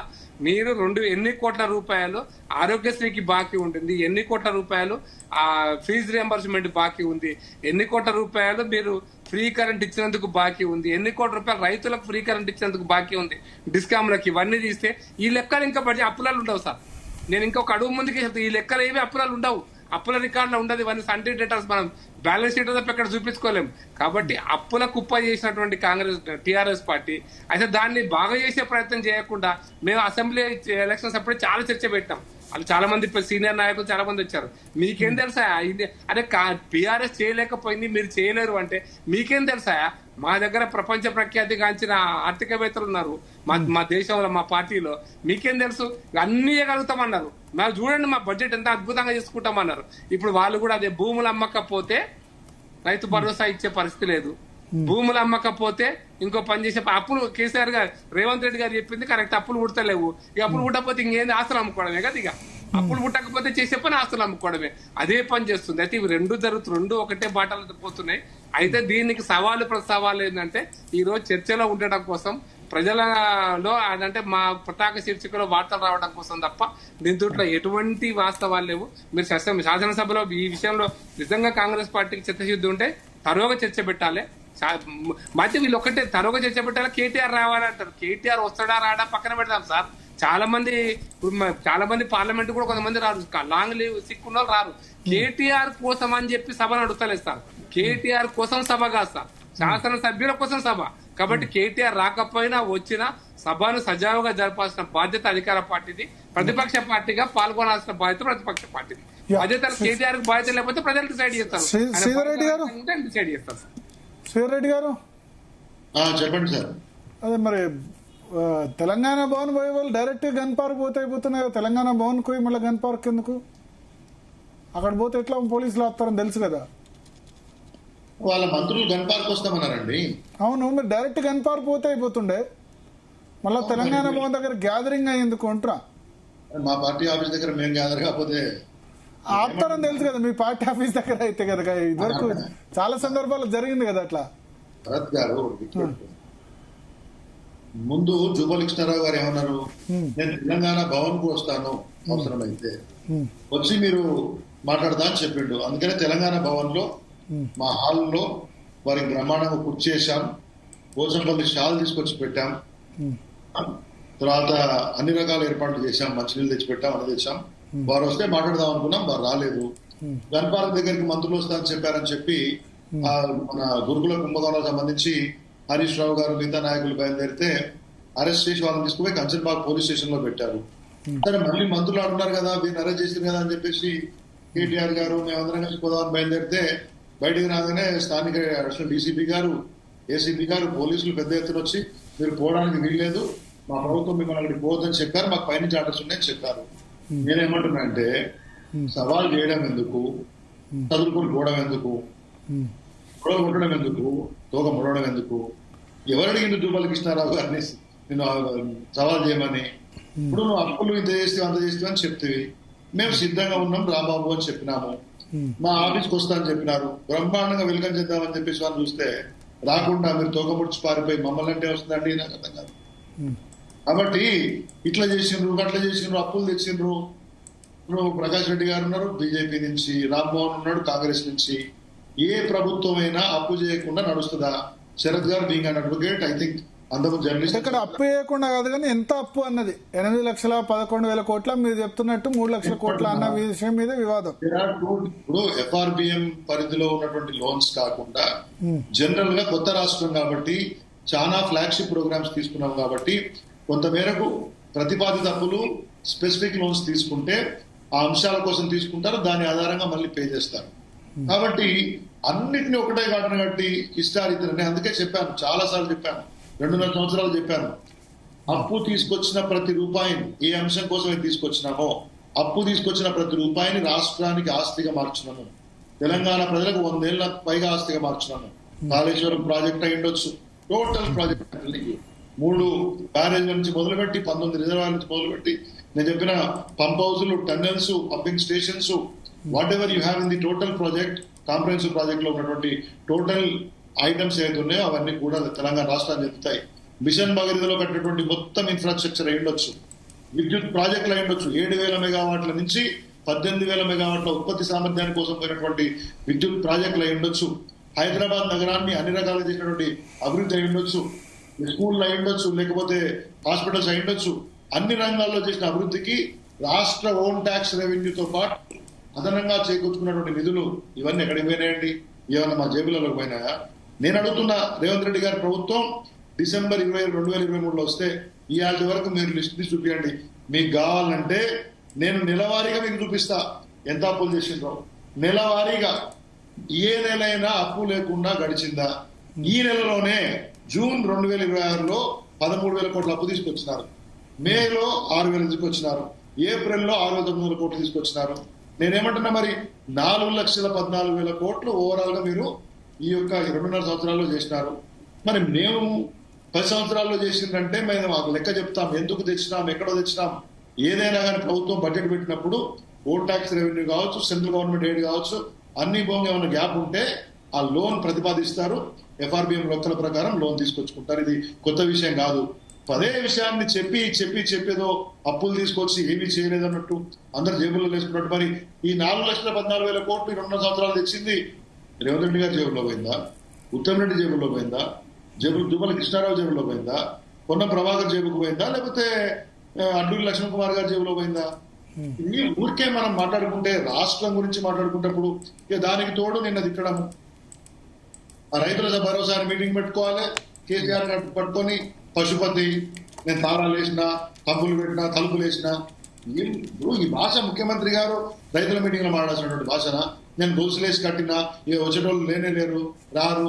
మీరు గొలుసులేసినా, పోలీసు వాళ్ళని పంపించినా, కేసులు పెట్టినా ఈ 2 సంవత్సరాలే మీకు అవకాశం ఉంది. ఈ 2 సంవత్సరాల తర్వాత ఇట్లనే మాట్లాడుకుంటా తిట్టుకుంటా తిరుగుండ్రి. కేసీఆర్ ప్రభుత్వం, కేసీఆర్ బీఆర్ఎస్ పార్టీ బ్రహ్మాండ మెజార్టీతో వస్తుంది. మీరు ఇట్లనే మాట్లాడుకుంటూ తిరుగుతారు. మాకు అర్థమైంది. 4,14,000 కోట్లు అప్పు తెచ్చి ఏం ప్రాజెక్టు చేసినారు రేవంత్ రెడ్డి గారు? ఏదైనా కొత్త ప్రాజెక్ట్ తెచ్చినావా? ఏదైనా ఒక ఫ్లాగ్షిప్ స్కీమ్ డిజైన్ చేసి ప్రజల కోసం బ్రహ్మాండంగా చేసినావా? తెలంగాణ రెవెన్యూ పెంచడం కోసం, ఆదాయం పెంచడం కోసమో, సంక్షేమం పెంచడం కోసమో, ఇంకేదైనా చేయడం కోసమో ప్రజల జీవన మీ ప్రమాణాలు అప్పులు తీర్చేందుకు అప్పులు కట్టారట, మీరు ఎక్కువ రేట్ ఆఫ్ ఇంట్రెస్ట్ తీర్చేందుకు మళ్ళా తీసుకురావాల్సి వచ్చిందని చెప్పారు. 11%, 10.5% వడ్డీ తీసుకొస్తే దాన్ని 7.5% కు ఏదో తగ్గించేందుకు అప్పులు రీస్ట్రక్చరింగ్ చేసినాం మనం. ఆ రోజు market conditions, prevailing market conditions ప్రకారము ఏ ప్రభుత్వం అయినా కానీ బెస్ట్ ఇంట్రెస్ట్ రేట్ పాసిబుల్ ఆ రోజు తెచ్చుకుంటుంది. ఆ తర్వాత మార్కెట్ ఎకనామిక్స్ డైనమిక్స్ మారితే ఉన్నటువంటి సందర్భాల్లో ప్రభుత్వాలు రీస్ట్రక్చరింగ్, నాట్ ఓన్లీ ప్రభుత్వాలకి, కార్పొరేట్ సంస్థలు, వ్యక్తులుగా మనం కూడా అప్పు ఇంట్రెస్ట్ తగ్గమని అడగొచ్చు. ఆ కంపెనీకో, ఆ బ్యాంకుకో, ఆ ఫైనాన్షియల్ ఆర్గనైజేషన్ కో విజిబిలిటీ ఉంటే వాళ్ళు రీస్ట్రక్చర్ చేస్తారు. ఇది కొత్త ఏం కాదు. రేవంత్ రెడ్డి గారు ఏదో మాకు తెలియదు అనుకోనో, మీ తెలియదుకోనో ఏదో మనం మాడుతున్నాడు. మొన్న చెప్పిండు, నేను 4%కే ఆ మెట్రో టేక్ ఓవర్ కోసము ఐఆర్ఎఫ్సి రుణం తీసుకొచ్చినా ఈ రేపు పొద్దున బటన్ కొట్టంగానే పైసలు వస్తాయంటే భద్ర కిషన్ రెడ్డి గారు వచ్చి బటన్ ఆపేసిందని చెప్పిండు. ఏది నమ్మాలే? ఈ డెట్ రీస్ట్రక్చరింగ్ అనేది చాలా సాధారణ అంశము, ఏదో ఇరవై అంశంగా ఇక మొత్తంగా రేవంత్ రెడ్డి గారు కొత్తగా చేసినట్టు. ఇది రెగ్యులర్ ప్రాసెస్ అండి. తెలియని వాళ్ళకి చెప్పండి ఈ అంశాలన్నీ కూడా. నేను ఒకటే చెప్తున్నా, మీరు ఎంత అరిచినా, నేనేంటున్నా, మీరు అధికారంలో ఉండి వాళ్ళు కూడా అడుగుతున్నారు, కేసీఆర్ అసెంబ్లీకి వచ్చి చెప్పొచ్చు కదా అంటున్నారు.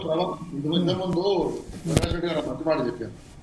ఒక్క కేసీఆర్ గారు మాత్రమే చెప్తేనే మీరు లెక్కలు అవుతాయా? ఇప్పుడు ప్రతిపక్ష నాయకుడు ఎప్పుడు రావాలో నిర్ణయించుకుంటారు. మా దగ్గర డిప్యూటీ ఫ్లోర్ లీడర్స్ ఉన్నారు, పార్టీ ఎమ్మెల్యేలు ఉన్నారు. ఇవాళ మీలాంటి ఫోరమ్స్ లో మాలాంటి వాళ్ళకి వచ్చి చెప్తా ఉన్నాం అవకాశం ఉన్న దగ్గర. ఇప్పుడు విషయము గ్రహించండి, బీఆర్ఎస్ పార్టీ యొక్క వాదన వినండి. అంతేగాని మీకు చేతగాక ప్రతిసారి కేసీఆర్ గారు రావాలి, కేసీఆర్ గారు వచ్చినప్పుడు వస్తారు, మాట్లాడినప్పుడు మాట్లాడతారు. మీరు విషయం గ్రహించండి. సరుకు లేక, విషయం లేక ఇక సరైన సమాధానం చెప్పినాం కాబట్టి కథం కొత్త ముచ్చట. ఇది నువ్వు అప్పు గురించి అన్నావు కదా, ఇది డీటెయిల్స్ అని చెప్పగానే ఆ కేసీఆర్ ఎందుకు చెప్తలేడు? అరే కేసీఆర్ చెప్తాడా, శ్రీధర్ రెడ్డి చెప్తాడా, కేటీఆర్ గారు చెప్తారా, హరీష్ రావు గారు చెప్తారా, లేకపోతే తలసాని శ్రీనివాస్ యాదవ్ గారు చెప్తారా, సబితా ఇంద్రారెడ్డి గారు చెప్తారా? మీకెందుకండి? పార్టీ వైపు నుంచి మా వాళ్ళని వినిపిస్తాం. ఇప్పుడు ప్రకాష్ రెడ్డి గారిని పట్టుకొని కిషన్ రెడ్డి గారు ఎందుకు వచ్చి చెప్తలేడు, లేకపోతే సంజయ్ కుమార్ ఎందుకని చెప్తున్నాడు, రామచంద్రరావు గారు ఎందుకు చెప్తున్నాడు అంటే అదేమన్నా లెక్కరా? అది పార్టీ వాదన ఉంటది ప్రజాస్వామ్యంలో. ఇప్పుడు రోజు మరి జూపల్లి కృష్ణారావు గారు ఎందుకు నిన్న సవాల్ విసిరిండు? ఏ సవాల్ విసిరినా రేవంత్ రెడ్డి గారిదే, ఏ ఆన్సర్ చెప్పినా ఆయనే అనుకోవాలి కదా. మరి ఇవన్నీ అయ్యో ఒకటండి. రామ్మోహన్ రెడ్డి గారు చెప్పముందు గురుకులాలకు సంబంధించి ఒక విషయం, గురుకులాలకు సంబంధించి తెలంగాణ చేనేత కార్మికుల కొట్టగొట్టి ఢిల్లీ వాళ్ళకో, ముంబై వాళ్ళకో, వాళ్ళకు అనుకూలకు టెండర్లు కట్టబెడుతున్నారు. మా చేనేత కార్మికులు పొట్టగొడుతున్నారంటే కోపం వస్తుంది. బంగారుపేటలలో కుంభకోణం చేసి తెలంగాణ చిన్న పారిశ్రామికదారుల యొక్క నోరు కొడుతున్నారు అంటే మళ్ళా దాని మీద కొత్తగా డైవర్షన్ ప్రోగ్రామ్ మొదలవుతుంది. లిడ్ క్యాప్ నుంచి కొనమని తెలంగాణ సంస్థనే కదా, ప్రభుత్వ సంస్థ కదా, దాని నుంచి కావాల్సినటువంటి బెల్ట్లో మరొకటో కొనమంటే మళ్ళీ కోపం వస్తుంది.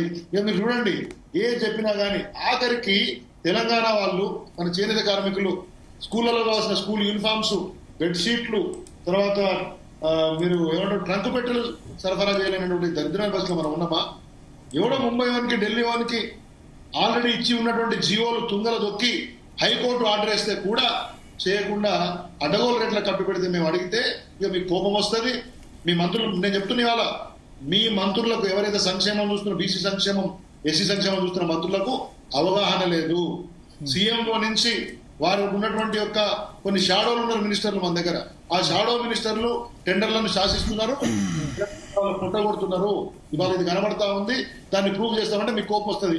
Diversion tactics. ఇక మీరు చూడండి, రేపు మళ్ళా మొదలవుతుంది ట్యాపింగ్ కి సంబంధించి ఛార్జ్ షీట్ వేస్తున్నటువంటి పోలీసులను, లేకపోతే అదేంటది ఈ ఫార్ములా రేస్ సంబంధించి ఇంకోటను మళ్ళీ షూరు రేపటి నుంచి. ఇవాళ మొత్తంగా ప్రభుత్వం ఫెయిల్ అయింది. మంత్రులు తోకముడిచి పారిపోయినరు, సమాధానం చెప్పే పరిస్థితులు లేరు. కుంభకోణాలు జరుగుతున్నాయనే విషయాన్ని మీరు చెప్పగానే ఒప్పుకుంటున్న విషయాన్ని రామ్మోహన్ నవ్వినా, రేవంత్ రెడ్డి గారు మళ్ళీ మమ్మల్ని తిట్టినా. అంతకుముందు ప్రకాష్ రెడ్డి గారు ఏదో మాట్లాడతారు. ప్రకాష్ రెడ్డి గారు, శ్రీధర్ గారు ఒక మాట చెప్పారు సార్, ఎవరైనా అప్పులు చేస్తారు, డిపెండ్స్ ఆన్ ది ప్రెషర్ అని.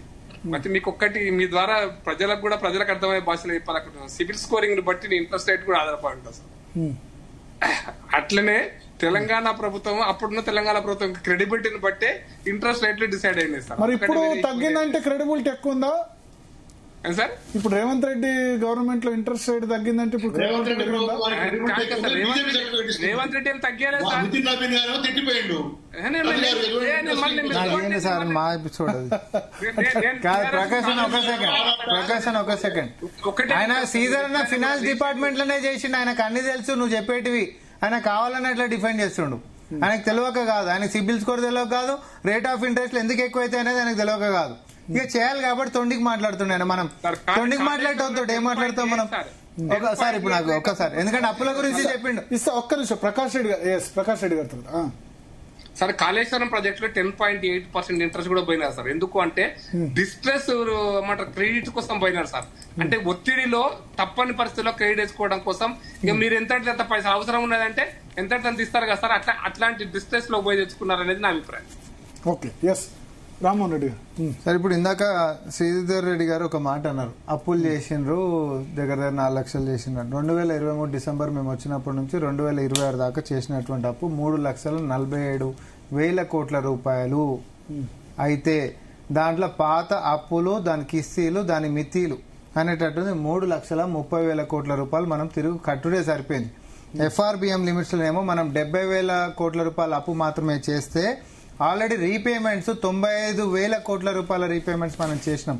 ఎప్పుడైనా నెత్తి మీద గుదిబండ లెక్క అయినప్పుడు దాని మిత్తి కూడా చిన్న చిన్న రాళ్ల లెక్క బరువు పెరుగుతూనే ఉంటుంది. నువ్వు ఏం చేసినా ఏం చేయకపోయినా, ముఖ్యమంత్రి గారు పదే వేదిక మీద చెప్పిండ్రు, మీరు చేసినటువంటి అప్పు ఎట్లుందనంటే మళ్ళా అప్పు తీసుకొని క్రమశిక్షణ చేసుకుంటా అప్పు తీర్పనీకి అంతకంత బ్యాలెన్స్ చేయాల్సినటువంటి అవసరం ఏర్పడ్డది రాష్ట్రంలో, మిగులు బడ్జెట్లు ఉంటున్నటువంటి రాష్ట్రం అని. ఇది ఇట్లుంటే ఒక చిన్న ఉదాహరణ, గురుకులాలకు సంబంధించినటువంటిది, మరి సంక్షేమానికి సంబంధించినటువంటి వాటి గురించి మాట్లాడేటప్పుడు తెలంగాణ ప్రజలకు మొత్తం అవగతమైనటువంటి అంశము, తెలిసినటువంటి అంశం ఏంది అని అంటే బతుకమ్మ చీరలు వాళ్ళు ఇచ్చినవి. బతుకమ్మ చీరలు ఎవరికి ఇచ్చారు సార్? ఏడికేం తెచ్చారు? సూరత్ కింద తెచ్చారు. వాటి సూరత్ ఎట్లుండే?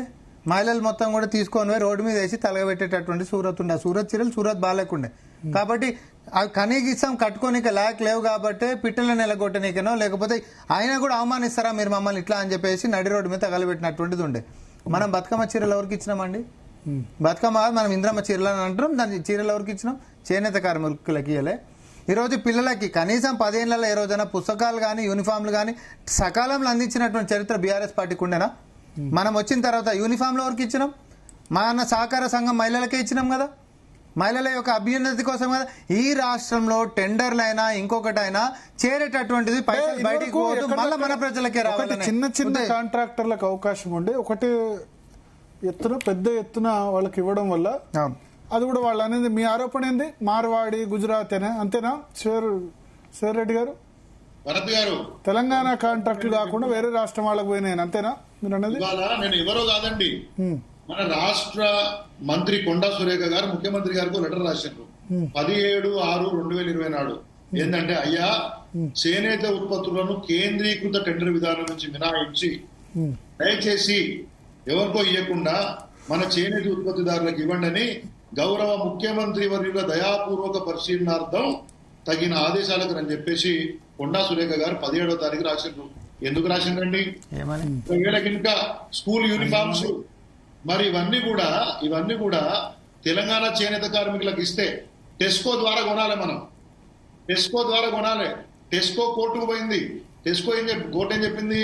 220 కోట్ల ఓవరాల్ కొనుగోలులో కనీసం 10% ఇవ్వండి వాళ్ళకని చెప్తే దాన్ని కూడా రద్దు చేసిండ్రు. కేజీబీవీ వాళ్ళు, కస్తూర్బా గాంధీ విద్యాలయ వాళ్ళు, మన సంఘటన వాళ్ళు 4 కోట్ల రూపాయల ఆర్డర్ ఇస్తే, అడ్వాన్స్ ఇస్తే వాళ్ళకి సంబంధించి టెస్కోకి ఇస్తే అది కూడా క్యాన్సిల్ చేయించిండ్రు. అది ఎందుకు ఏమంటే టెస్కో మళ్ళీ కోర్టుకు పోయింది. మా దగ్గర ఇనబిలిటీ సర్టిఫికేట్ అంటే నేను చేయలేని మొర్రు అంటే మాత్రమే ఎంత గుంజుకోవచ్చు, అట్లా చేయనీకి లేదంటే కోర్టు కాదని చెప్పింది. నేనేమంటున్నా అంటే మీరు ఎక్కడ, నేను ఒకటే చెప్తున్నా కదా, జిఓఎంఎస్ నెంబర్ 1/11/2024 లిడ్ క్యాప్ కి GO number RT number 110 21 July 2022 ఇచ్చినాం. ఏమని? మీరు రాష్ట్ర ప్రభుత్వం యొక్క అవసరాలు అయితే ఉంటాయో స్కూళ్లకు, హాస్పిటళ్లకు, వాటికి ఈ అంశాలు అన్ని కూడా ఏది యూనిఫాములు, బాలలు, వీళ్ళు ఇట్లాంటి అన్ని ఉంటాయి కదా, ట్రంకుపేటలో పిల్లలకి ఇచ్చేటి అన్ని కూడా వీళ్ళ ద్వారా ఇవ్వండి, వీళ్ళ ద్వారా కొనండి అని చెప్పేసి టెస్కో ఒకటి లిడ్ క్యాప్ రెండింటిని పెట్టేసి మీరు ఎవరికి ఇచ్చినో నేను చెప్పానండి. ముంబై వాళ్ళకు, లేకపోతే జైన్లకు, లేకపోతే ప్రొక్యూర్మెంట్ అంతా కూడా బయట రాష్ట్రాల వాళ్ళకి ఇచ్చిండ్రు. నేను అడిగితేనే కోపం వస్తుంది. విన్నారా? ఒకసారి అడుగు రామ్మోహన్ రెడ్డి గారు. శ్రీధరన్ ఒక పచ్చి అబద్ధం ఏం చెప్పిండంటే, దీనికి సంబంధించినటువంటిది ఏదైతే నిర్ణీత శాతం ఆయన చెప్పినటువంటి TGSCOకి సంబంధించినటువంటి చేనేత కార్మికులకు సంబంధించినటువంటి దాంట్లో ఇవ్వాల్సినటువంటి శాతం కంటే కూడా 100% దుప్పట్లు. అసలు ఫస్ట్ ఆఫ్ ఆల్ వాళ్ళ హయాంలో ఇవన్నీ ఇచ్చినటువంటి పాపాన్నే పోలే. ఇది ఇట్లా పక్కకేయండి. మనం ఇస్తున్నటువంటి మెటీరియల్ కిట్ మొత్తం కూడా పిల్లలకి ఆర్థిక సంవత్సరం మొదలు కాకుండా, విద్యా సంవత్సరం మొదలు కాకుండా ముంగంటే మొత్తం కలిసి కూడా ఒకటేసారి ఇవ్వాలనేటటువంటిది ఒకటి, క్వాలిటీ కాడ కాంప్రమైజ్ వద్దనేటటువంటిది ఒకటి, SC గురుకులాలు సపరేటు, ST వేరు, లేకపోతే BC వేరు, మైనార్టీ వేరు అని చెప్పి పదే అన్ని రకాల యొక్క అంశాలతోటి మీరు ఈరోజు చేసేటటువంటి ఏదైతే ఉందో అవన్నిటిని ఒకటే దగ్గరికి కేంద్రీకృతం చేసి అందరికీ ఎక్కువ కిట్టు, ఎక్కువ క్వాలిటీ, తర్వాత టైమ్లీ ఇచ్చేటటువంటి దానికి మనం పూనుకున్నాము. అది కూడా ఎప్పుడు అత్యధికంగా బార్గెనింగ్ చేస్తూ మనం ఇచ్చేటటువంటి దాంట్లో. ఈ టెండర్ కూడా మొత్తం కలిసి ఇచ్చినటువంటి టెండర్ వాల్యూ సార్ 687.78 కోట్ల రూపాయలు. ఈ మొత్తం ఇచ్చినటువంటి ప్రతిపాదనలు కూడా ఎక్కువ శాతం ఇచ్చింది మనోళ్ళకే. అయితే ఇప్పుడు అన్నాడు లిడ్ క్యాప్కి సంబంధించి అసలు ఏమి ఇవ్వలేదని. లిడ్ క్యాప్కి ఎట్లయినా ఐడీస్ అయినా ఐడి కార్డులైనా మిత్రవి 100% లిడ్ క్యాప్లకే ఇచ్చినాము. మహిళల జీవనోపాధి పెంచాలని చెప్పి 14,000 మంది మహిళా టైలర్లకి జీవనోపాధి ఇవ్వాలని చెప్పి ఏది మన ఫెడరేషన్ ద్వారా చేపట్టినటువంటిది కుట్టు పనిని ఎంకరేజ్ చేసేటటువంటి విషయంలో కూడా యూనిఫామ్స్ కుట్టేటటువంటిది వాళ్ళ చేతికి ఇచ్చినాం. ఇది ఇట్లుంటే చేనేత కార్మికుల శాతం కూడా ఇవ్వాల్సినటువంటి మనకు హైకోర్టు నుంచి నిర్ణీతమైనటువంటి ఆదేశాలు ఉండే, ఇప్పుడు వచ్చినాయి కావు, గతంలో ఉన్నటువంటి దాన్ని కంప్లైంట్ చేసుకుంటాం. మళ్ళీ మహిళలకు స్వయం సహాయక గ్రూప్ లో కూడా మనం ఇచ్చుకుంటాం. మొత్తం మీద తెలంగాణలో మనం ఉంటున్నటువంటి అందరికీ డిస్ట్రిబ్యూట్ చేసుకుంటూ ఇచ్చినటువంటి దాన్ని కూడా గతంలో అసలు ఇవ్వకుండా ఉంటున్నటువంటి మీ ప్రభుత్వం విమర్శిస్తే ఎట్లన్నా? మీరు ఇవ్వలేదు, మీరు ఇచ్చినటువంటి క్వాంటిటీలు గింత, దాని ధరలు ఇంత, సకాలంలో ఇచ్చిరా అంటే అది కూడా లేదు.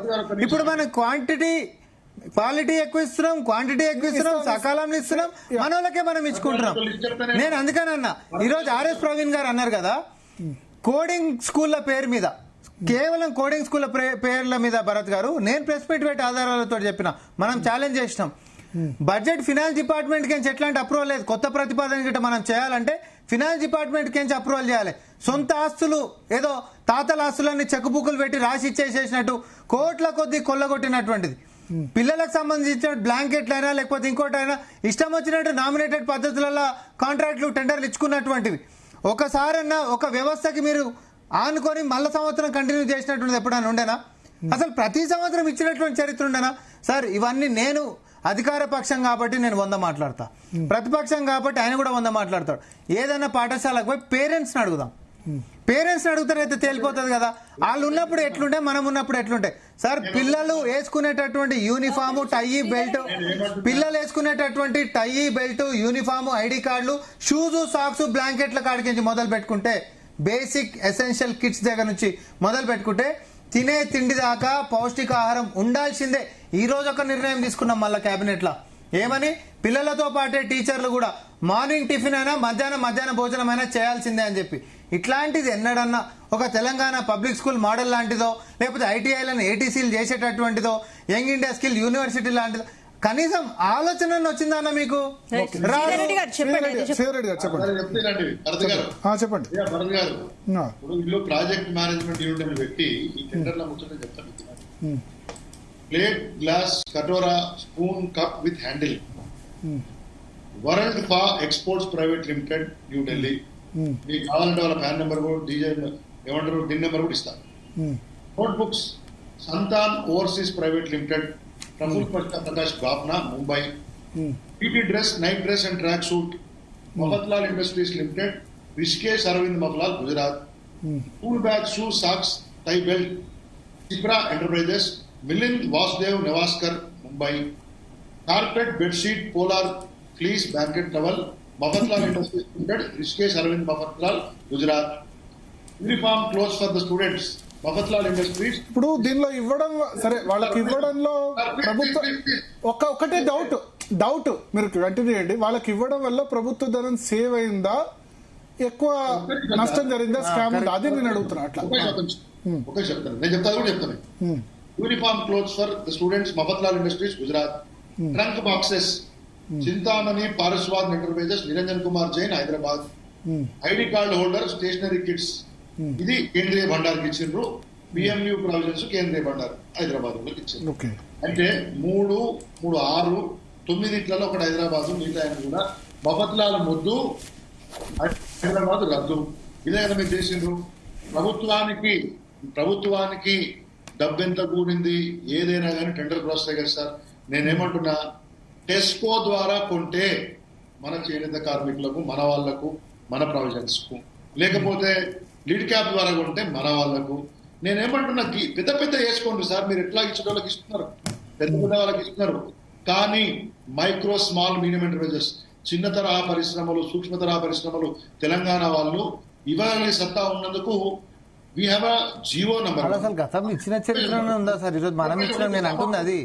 ఇప్పుడు ఆయన చెప్పేటటువంటి టెస్కో అయినా లేకపోతే లిడ్కో అయినా ఇవన్నీ మనం ఇచ్చినాం, కానీ గతంలో వాళ్ళు కనీసం ఇచ్చింది ఉందా? ఈ కిట్టి ఇన్ని సామాన్లు ఇచ్చినటువంటి చరిత్ర ఉందా?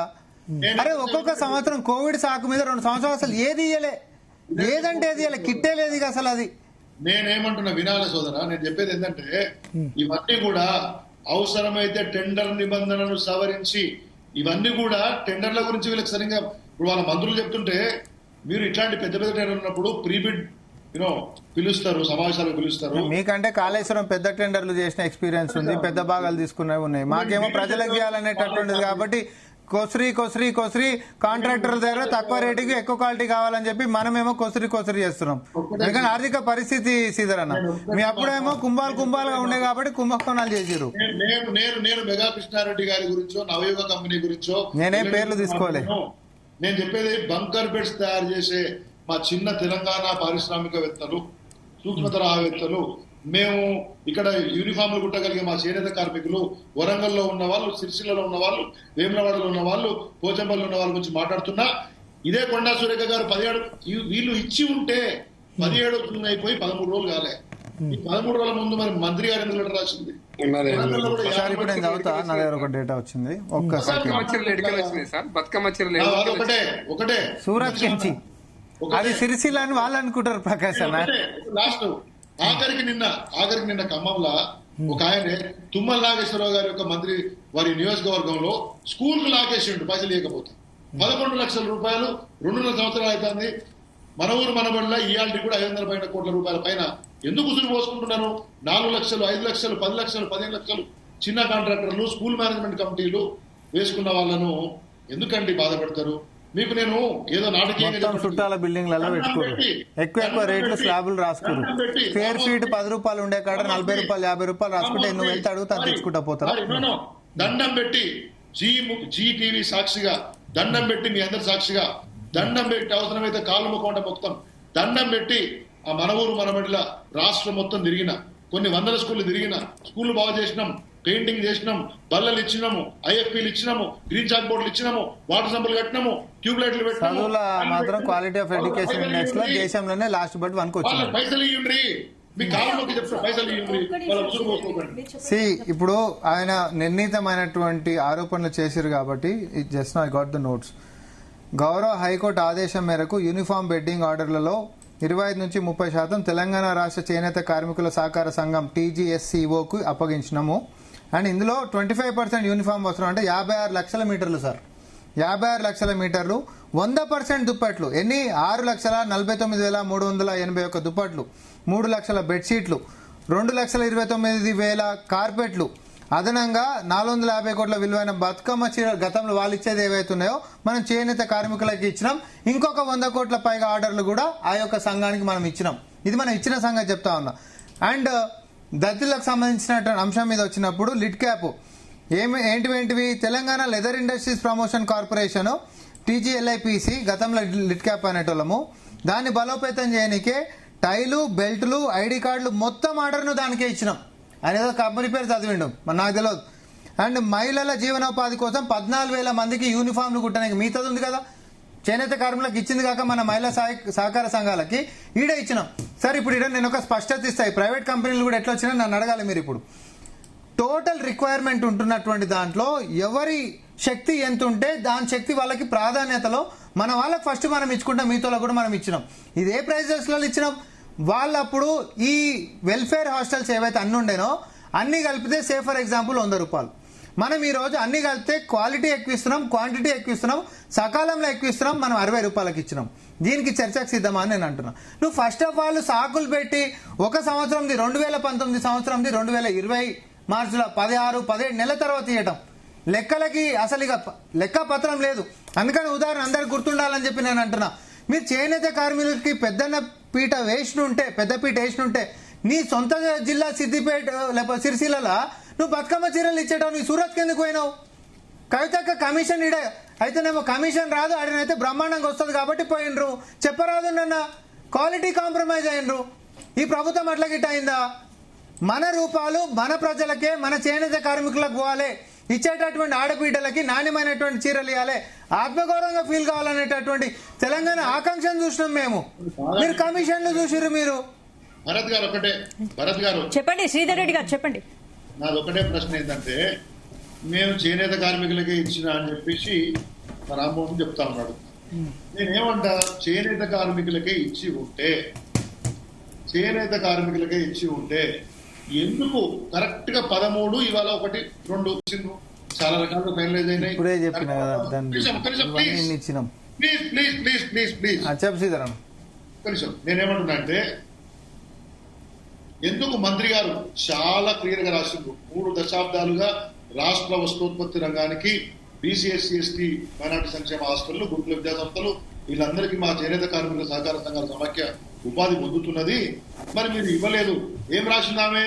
చేనేత కార్మికుల జీవనోపాధి పరిరక్షణ దృష్ట్యా చేనేత ఉత్పత్తులను కేంద్రీకృత టెండర్ విధానం నుండి మినహాయించాలని సమాఖ్య పలుసార్లు విజ్ఞప్తి చేసినప్పటికీ ఇప్పటి వరకు ఈ అంశంపై అనుకూల నిర్ణయం తీసుకోవడంతో చేనేత కార్మికులు ఆందోళన వ్యక్తం చేస్తున్నారు.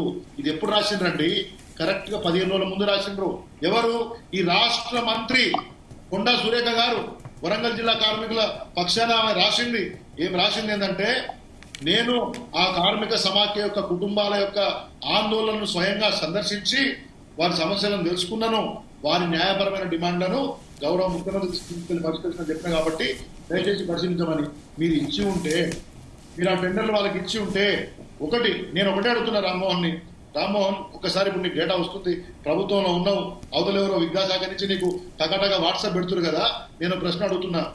11/3/2026 నాడు కేజీబీవీ కస్తూర్బా గాంధీ విద్యాలయ సంఘటన 4,01,85,341 రూపాయలు టెస్కోకు అడ్వాన్స్ ఇచ్చిందండి. ఇస్తే గవర్నమెంట్ కేజీబీవీకి ఆర్డర్ క్యాన్సిల్ చేయండి వాళ్ళది. అట్లా జనాలకు అర్థమవుతుంది. మధ్యలో వస్తే పద్ధతి కాదు. నేను మళ్ళీ రిపీట్ చేస్తున్నాను, మధ్యలో వచ్చింది కాబట్టి. వాళ్ళు కేజీబీవీ వాళ్ళు 4,01,85,341 రూపాయలు ఆర్డర్ టెస్కోకి ఇస్తే 11/3/2026 11 మార్చి 2026 మీరేం రాసిన గవర్నమెంట్ క్యాన్సిల్ ఆర్డర్ అని రాస్తే కేజీబీవీ ఏం చేసింది కన్నా మీకు 31 మార్చి నాడు, అంటే ప్రభుత్వం చెప్పిన 20 రోజులకు వాళ్ళు ఆర్డర్ క్యాన్సిల్ చేసింది. టెస్కో కోర్టు పోయింది. ఇప్పుడు నేను చెప్పిన నేను లెక్క అంతా చేనేత కార్మికుల సంఘం లైన్ చెప్పారు. కేజీబీవీ ఇప్పుడు కేజీబీవీ యోగితా రాణా గారిని లైన్ లో కలపండి. మీరు ప్రభుత్వం కేజీబీవీ ఆర్డర్ క్యాన్సిల్ చేయమని చెప్పిందా లేదా? టెస్కో కోర్టు పోయిందా లేదా? హైకోర్టు ఏం చెప్పింది కన్నా కేజీబీవీకి మీరు క్యాన్సిల్ చేయమని చెప్పిన విషయాన్ని మీరు ఉపసంహరించుకోండి అని చెప్పింది. ప్రాజెక్టు పిఎంయూ టెస్కో నుంచి వెళ్ళాలని చెప్పిండ్రు వీళ్ళు. ఎక్కడ నేను అసలు చెప్తలేనిది వాస్తవాలు ఇవన్నీ. ఏడన్నా కోర్టులో ప్రతికూలమైనటువంటి ఆర్డర్ ప్రభుత్వానికి వచ్చిందా అన్న total process law? My straight question. నేను నీకు ఆర్డర్ చూపినా? నీకు అసలు ప్రతికూలంగా టెండర్లే అయిపోవు కదా, ఎందుకు అయిపోయినాయి? ఏం సార్ మీకైతే కోర్టు లాంగ్వేజ్ తెలుసు, శరత్ గారు కూడా లైన్ లోనే ఉన్నారు. నిజంగా అట్లాంటి టెండర్లు ముందుకు పోతాయా? శరత్ గారు శరత్ నన్ను మర్చిపోయారు స్టార్టింగ్ లో. దయచేసి ప్రజల తరఫున, చేనేత కార్మికుల తరఫున, పేదోళ్ల తరఫున, గరీబుల తరఫున నేను చూపిస్తున్న కోర్టు ఆర్డర్ మా శరత్ భాయ్ సాబ్ కూడా తెలుసుంటది. నేను మీకు చెప్తున్నా, వారు అడ్వకేట్ ఉన్నారు. నేను ఇప్పుడు చదివినా కదా ఎన్ని లక్షలు ఇచ్చిండ్రు, 25 నుంచి 30% హైకోర్టు ఆర్డర్ ఆదేశాల మేరకి. అది ఇప్పటిసంది కాదు, ఎప్పటి నుంచి ఉంటున్నటువంటిది. ఎవరు కూడా ఎట్లాంటి అనుమానాలు లేవు, అందరికి ఇస్తామన్నాం, ఇచ్చేసినాం. నేను చదివిందే అది లెక్క. ఒక నిమిషం, మీరే అంటారు కోర్టు ఒక ప్రతికూల ఆర్డర్ మీకు ఇవ్వలేదని. నేను చెప్పిన కేజీబీవి ఇచ్చినటువంటి ఆర్డర్ ను క్యాన్సిల్ చేయొద్దు అని చెప్పేసి కోర్టు చెప్పమని చెప్పిందని. మీకు ఇక్కడ జడ్జి గారిది ఉంది, honourable Shrimati justice Renuka Yaara, 1491-14516 of 2026. ఇప్పుడు మేము ఇచ్చినామా ఇవ్వలేదు కదా ఒక్కటి చెప్పు శ్రీధర్ అన్న. ఇప్పుడు నువ్వు అంటున్నటువంటి ఆ యొక్క సమాఖ్యకి ఇచ్చినామా లేదా, ఆ సంఘానికి ఇచ్చినామా లేదా కదా ఒకటి చెప్పు. సరే, ఇప్పుడు మొత్తం వెల్ఫేర్ ఇచ్చినాము, అయిపోయింది. సరే, వెల్ఫేర్ డిపార్ట్మెంట్ స్పెండింగ్ పక్కన పెడితే ఏమీ కాదు సార్, ఒక్క నిమిషం. మేము ఇచ్చినామని అది ఇవ్వలేదు. తేలాల్సింది ప్రభుత్వ ఉద్దేశము తప్పు చేయాల్సి ఉండే, కానీ కోర్టులు అడ్డం వచ్చినాయి. అబ్బా, మంత్రి గారు 15 రోజుల క్రితం రాసిందంటే ఈ ప్రభుత్వం మార్చి నుంచి ఓకే. సో రామ్మోహన్ రెడ్డి గారు, నేను ఒకటి అడుగుతాను. యా ఓకే శ్రీధర్ రెడ్డి గారు, మీ పాయింట్ అర్థమైంది అంటే మన మీ పాయింట్ అర్థమైంది. ఒకటి, నేను ఇక్కడ ఒక రాష్ట్ర ముఖ్య కేటీఆర్ నేను ఒక ప్రశ్న అడిగారు. శ్రీధర్ రెడ్డి గారు వినబడట్లేదు, ఒక్క నిమిషం అన్న. నీ పాయింట్లకి మ్యూట్ అయిపోయింది కంప్యూటర్. ఓకే. ఎందుకంటే మన కోర్టు ఆర్డర్ మొత్తం చదివినిపించడం టైం అది కాదు. నేను ఒక క్వశ్చన్ అడుగుతా. కేటీఆర్ అడిగాడు, ఎవరైనా రాష్ట్ర ముఖ్యమంత్రి ఉండి రాష్ట్రం దివాళా తీసిందని చెప్తారా? ఒకవేళ నిజంగా అయినా చెప్తారా? మన రాష్ట్రం విద్యుత్ మనమే తీసుకుంటామా? ఎవరు అప్పులు ఇవన్నీ మనమే చెప్పుకుంటామా?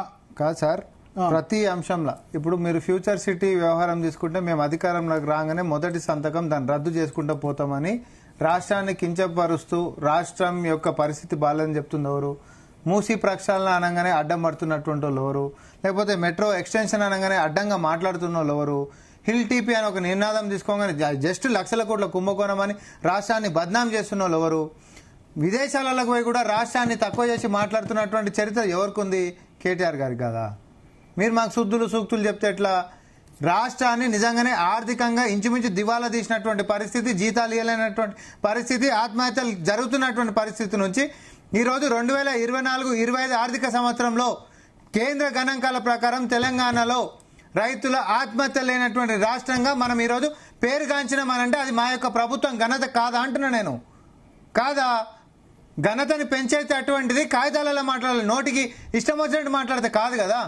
మీరు చేసినటువంటి పరిపాలన మేము చెప్పినాం, మేము చేస్తున్నటువంటి దాన్ని కూడా మేము చెప్తాం. పెరుగుతూనే ఉన్నాయి, అప్పులు ఆల్రెడీ గత ప్రభుత్వం చేసిందని చెప్తారు. భవిష్యత్తులో రాష్ట్ర ఆర్థిక పరిస్థితి సురక్షితంగా ఉంటుందని ప్రజలకు హామీ ఇవ్వాల్సిన అవసరం కూడా ఉంది.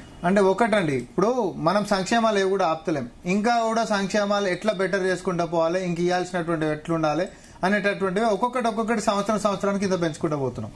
ఎందుకంటే మాక్సిమం మనం ఇచ్చినటువంటి హామీలను నెరవేర్చుకుందాం. సరే, ఆర్థికంగా ఎన్ని కష్టాలున్నా ఒక క్రమశిక్షణతో మనం ముందుకు పోవాల్సిన అవసరం ఉంది. రూపాయి గతంలో ఎక్కడనైతే వేస్టేజ్లు అనేవో వాటిని నియంత్రించాల్సినటువంటి అవసరం ఉంది.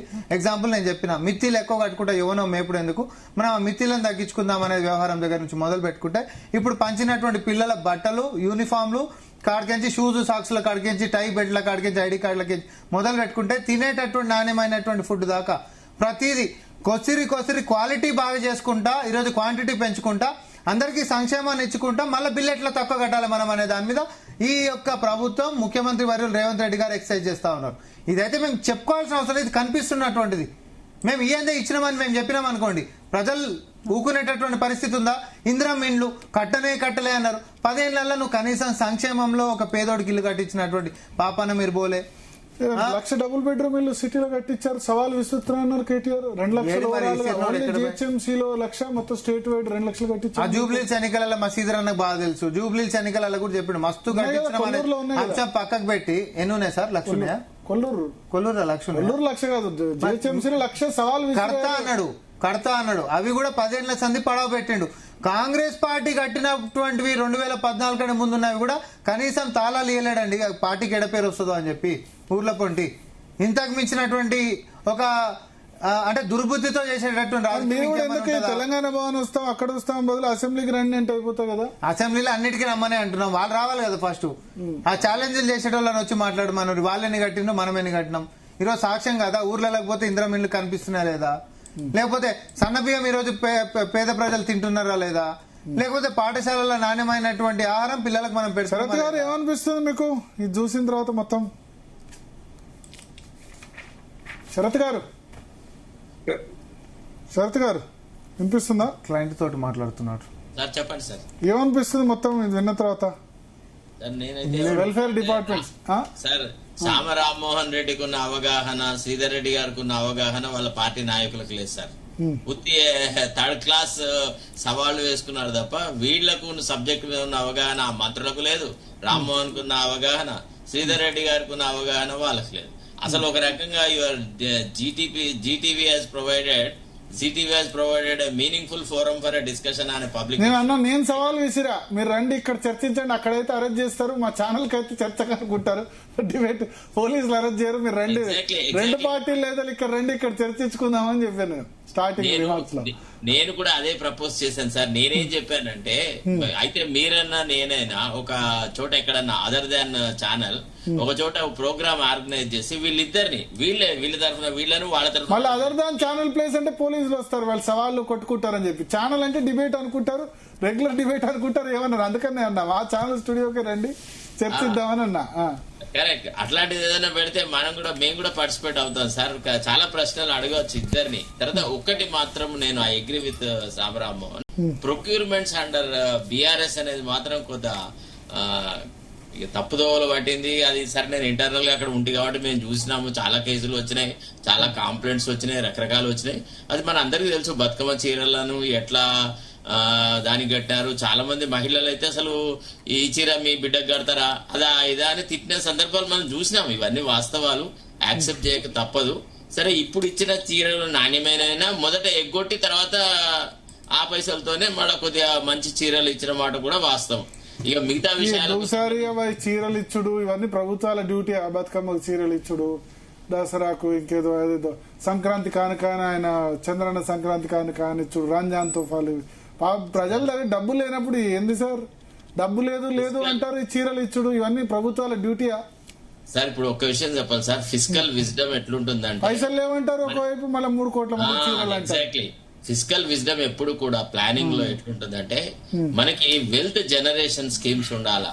We should induce people into working hard. ఉత్తగా ఏది చేతికిచ్చేటువంటి రాజకీయాలు జరగకూడదు sir. It is not in healthy economic practice. ప్రజలలో కష్టపడి పనిచేసే తత్వాన్ని పెంచుతూ ఇన్సెంటివ్స్ ఇవ్వాలా. అంతేగాని ఈ ఉచితాలు అనేటువంటిది ఒక పద్ధతి అంటూ తీసుకువచ్చేసేసి దరిద్రం చేసింది. తర్వాత పోనీ ఈ ఉచితాలలో రియల్ బెనిఫిషరీస్ ఉచితాల వల్ల పాపం సంక్షేమ హాస్టల్ విద్యార్థులు, ఎస్సీ ఎస్టీ మైనారిటీ బీసీ హాస్టల్లో వాళ్ళకి మంచి బట్టలు ఇవ్వండి, మంచి ఫుడ్ పెట్టండి. అది ఎవరైనా చేయాలి కదా, మెనూ మంచిగా ఇవ్వండి, ఇదంతా వేస్ట్. ఫ్యాకల్టీ డెవలప్ చేయాలా, తర్వాత ఇతరత్రమైన కార్యక్రమాలు పిల్లలకు మంచి ఫుడ్ పెడితే బాగుంటాయి కదా. ఈ ప్రభుత్వం ఆ ప్రభుత్వం ఇవన్నీ ఏందో చీరలు, రంజాన్ తోఫా, సంక్రాంతి కానుక, నేను దేనికైనా ఇవన్నీ ఇచ్చేందుకు ఉన్నాయా గవర్నమెంట్ లో? ఇప్పుడు ఈ 250 కోట్ల సార్ నియోజకవర్గాల వారీగా ఈ 250 కోట్లతోని వాళ్ళైతే స్కూల్స్ కడతా అన్నారో అది కూడా ఎమ్మెల్యేల జేబులు నింపడానికి కదా సార్. దాని వల్ల కూడా ఏం ప్రజలు అన్ని డబ్బులు కనుక ఖర్చు పెడితే ఇంటిగ్రేటెడ్ స్కూల్స్ ఇంటిగ్రేటెడ్ స్కూల్స్ అసలు విద్యా వ్యవస్థను ఒక పద్ధతిలో మార్చొచ్చు. అసలు ఇప్పుడు అందుకే సార్ జగన్మోహన్ రెడ్డి చెప్పాలా, ఏది నేరాల శారదకి ఎందుకు శిక్ష వేసినారు ఊరి శిక్ష అని. 2 సార్లు చైతన్యకు, ఒకసారి నారాయణకు పోయినందుక, లేకపోతే గద్వాల విజయలక్ష్మి అంత మహిళా నాయకత్వం చూసినందుక. అంటే ప్రాథమిక విద్యలో కూడా సార్ పెద్ద టాపిక్ మళ్ళీ ఎందుకంటే క్లోజ్ చేయాలి ఒక 3 minutes లో. ప్రకాష్ రెడ్డి గారు సార్ నేను మళ్ళీ శరత్ గారు చెప్పారు, పెద్దలందరూ మాట్లాడారు. కానీ ఇప్పుడు అంటే ఒక్కొక్క చర్చకు పోతే అన్ని మామూలే ఉంటది. 2 పార్టీలు కలిపి చేసింది కూడా గతంలో చేసింది అదే. నేను ఇంతకుముందు కూడా చెప్పిన, నేను చాలా ప్రపంచ ప్రఖ్యాతిగాంచిన మేధావులు మా దగ్గర ఉన్నారని. ఎలక్షన్స్ కంటే ముందు 6 గ్యారంటీలు, 13 సబ్ గ్యారంటీలు, ఒక 63 100 రోజుల ప్రణాళిక అంత ఇచ్చినారు. అన్ని చేసినామన్నారు. నాకు తెలిసి ఏది చేయలే. ఒక బస్సులు ఎక్కడం, అది కూడా బస్సులు ఎక్కే దాంట్లో కూడా అనేక సమస్యలు ఉన్నాయి. బస్సులు ఎక్కే దాంట్లో కూడా సమస్యలు ఉన్నాయి.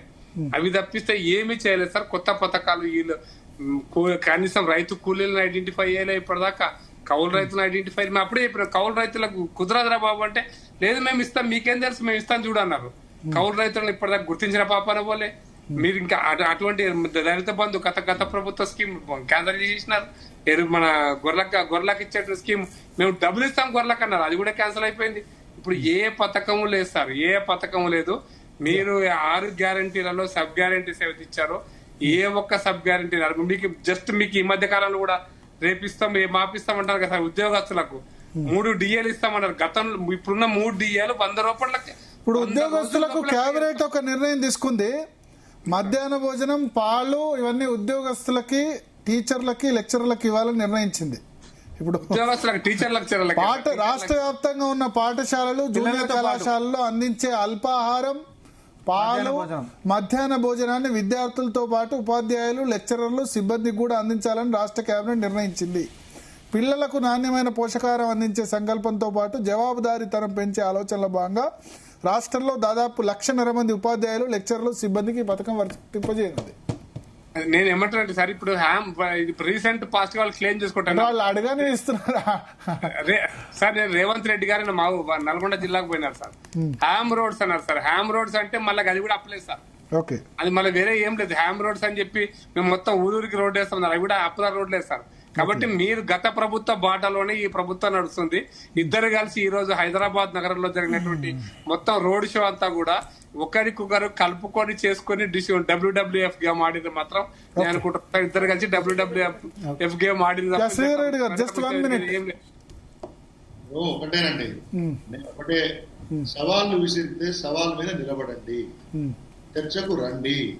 టిఆర్ఎస్ పార్టీ మీరు ఏ అంశం మీద చర్చ మాట్లాడదామంటే అసెంబ్లీ ఉండొచ్చు, అసెంబ్లీ బయట ఉండొచ్చు, ప్రెస్ క్లబ్ అయి ఉండొచ్చు, లేకపోతే MCRHRD కొత్త బిల్డింగ్ అయి ఉండొచ్చు, మీరు అనుకున్నటువంటి దగ్గర ఉండొచ్చు, చాంబర్. మీరు చెప్పండి కానీ ఉత్తుతగానే మాట్లాడి మళ్ళీ ఎంతో పోయి మేము వస్తామంటే పోలీసులను పంపించి ఇదే ముఖ్యం నాకు అర్థం కాలే. వస్తానంటే మీకేమో బందోబస్తు పెట్టి కూర్చోబెడుతుంది.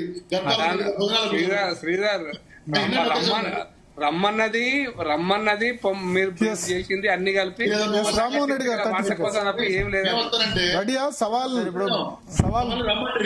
మీరేమో బంతి భోజనాలు కూర్చుంటారు గణపాల దగ్గర, ఏమవుతుంటే పోలీసులతో కింద పడేస్తారు. ఇదే పద్ధతి. అక్కడ కూర్చున్నారు, అక్కడ కంచర్బాగ్ పోలీస్ స్టేషన్ వాళ్ళు కూర్చున్నారు. ఈ సవాళ్ళు ప్రతి సవాళ్ళు కేవలం బీఆర్ఎస్ కాదు, నిన్న రామచంద్రరావు గారు కూడా చేశారు. సెక్రటేరియట్ ఎదురుగా 2 కుర్చీలు వేసుకుంటాం, కాంగ్రెస్ నుంచి దమ్ముంటే ఎవరైనా రావాలంటే ఇమీడియట్ గా నేనే స్పందించిన, ఎవరు ఎందుకు సార్ నిన్న వస్తా అని. ఎందుకంటే స్పందిస్తే మేము జవాబు ఇవ్వడానికి మేము సిద్ధంగానే ఉన్నాం. అయితే ప్రజాస్వామ్యంలో అసెంబ్లీకి మించినటువంటి బెటర్ ప్లేస్ ఏది ఉండదు కాబట్టి ప్రతిపక్ష నాయకుడిని అటెండెన్స్ చేయడం మొదలు పెట్టడంతో మీరు పిరికి వాళ్ళు కాదని నిరూపించుకోవడం మొదలు పెట్టాల్సిందా? మేము అసెంబ్లీ కాదు, నేనేమంటా అమెరికా అధ్యక్ష ప్రెసిడెన్షియల్ డిబేట్ పెడతారు కదా, సో ప్రెసిడెన్షియల్ డిబేట్ అంతే కదా. రండి, అక్కడైతే అరెస్ట్ చేయరు కాదు. శ్రీధర్ సందులమందు జీటీ మార్కెటింగ్ చేసుకుంటారు. తెలంగాణ భవన్ అమర్నాథ్ పోతే పోలీసులు అరెస్ట్ చేస్తారు. మా దగ్గరకు వస్తే మీకు ఇమ్యూనిటీ ఉంది, మా నార్మల్ గా రోజు చర్చ కాబట్టి DNA ప్రోగ్రామ్ లో చర్చిద్దాం రండి. ఇక్కడికి వస్తే అరెస్ట్ చేయరు, ఇది రోజు రొటీన్ జరిగే చర్చనే కదా, డైలీ జరిగే చర్చ. So thank you very much Sridhar Reddy గారు, రామ్మోహన్ రెడ్డి గారు, అదేవిధంగా ప్రకాష్ రెడ్డి గారు, అడ్వకేట్ శరత్ గారు. ఇది వాళ్ళ DNA. Stay tune to Zee Telugu news.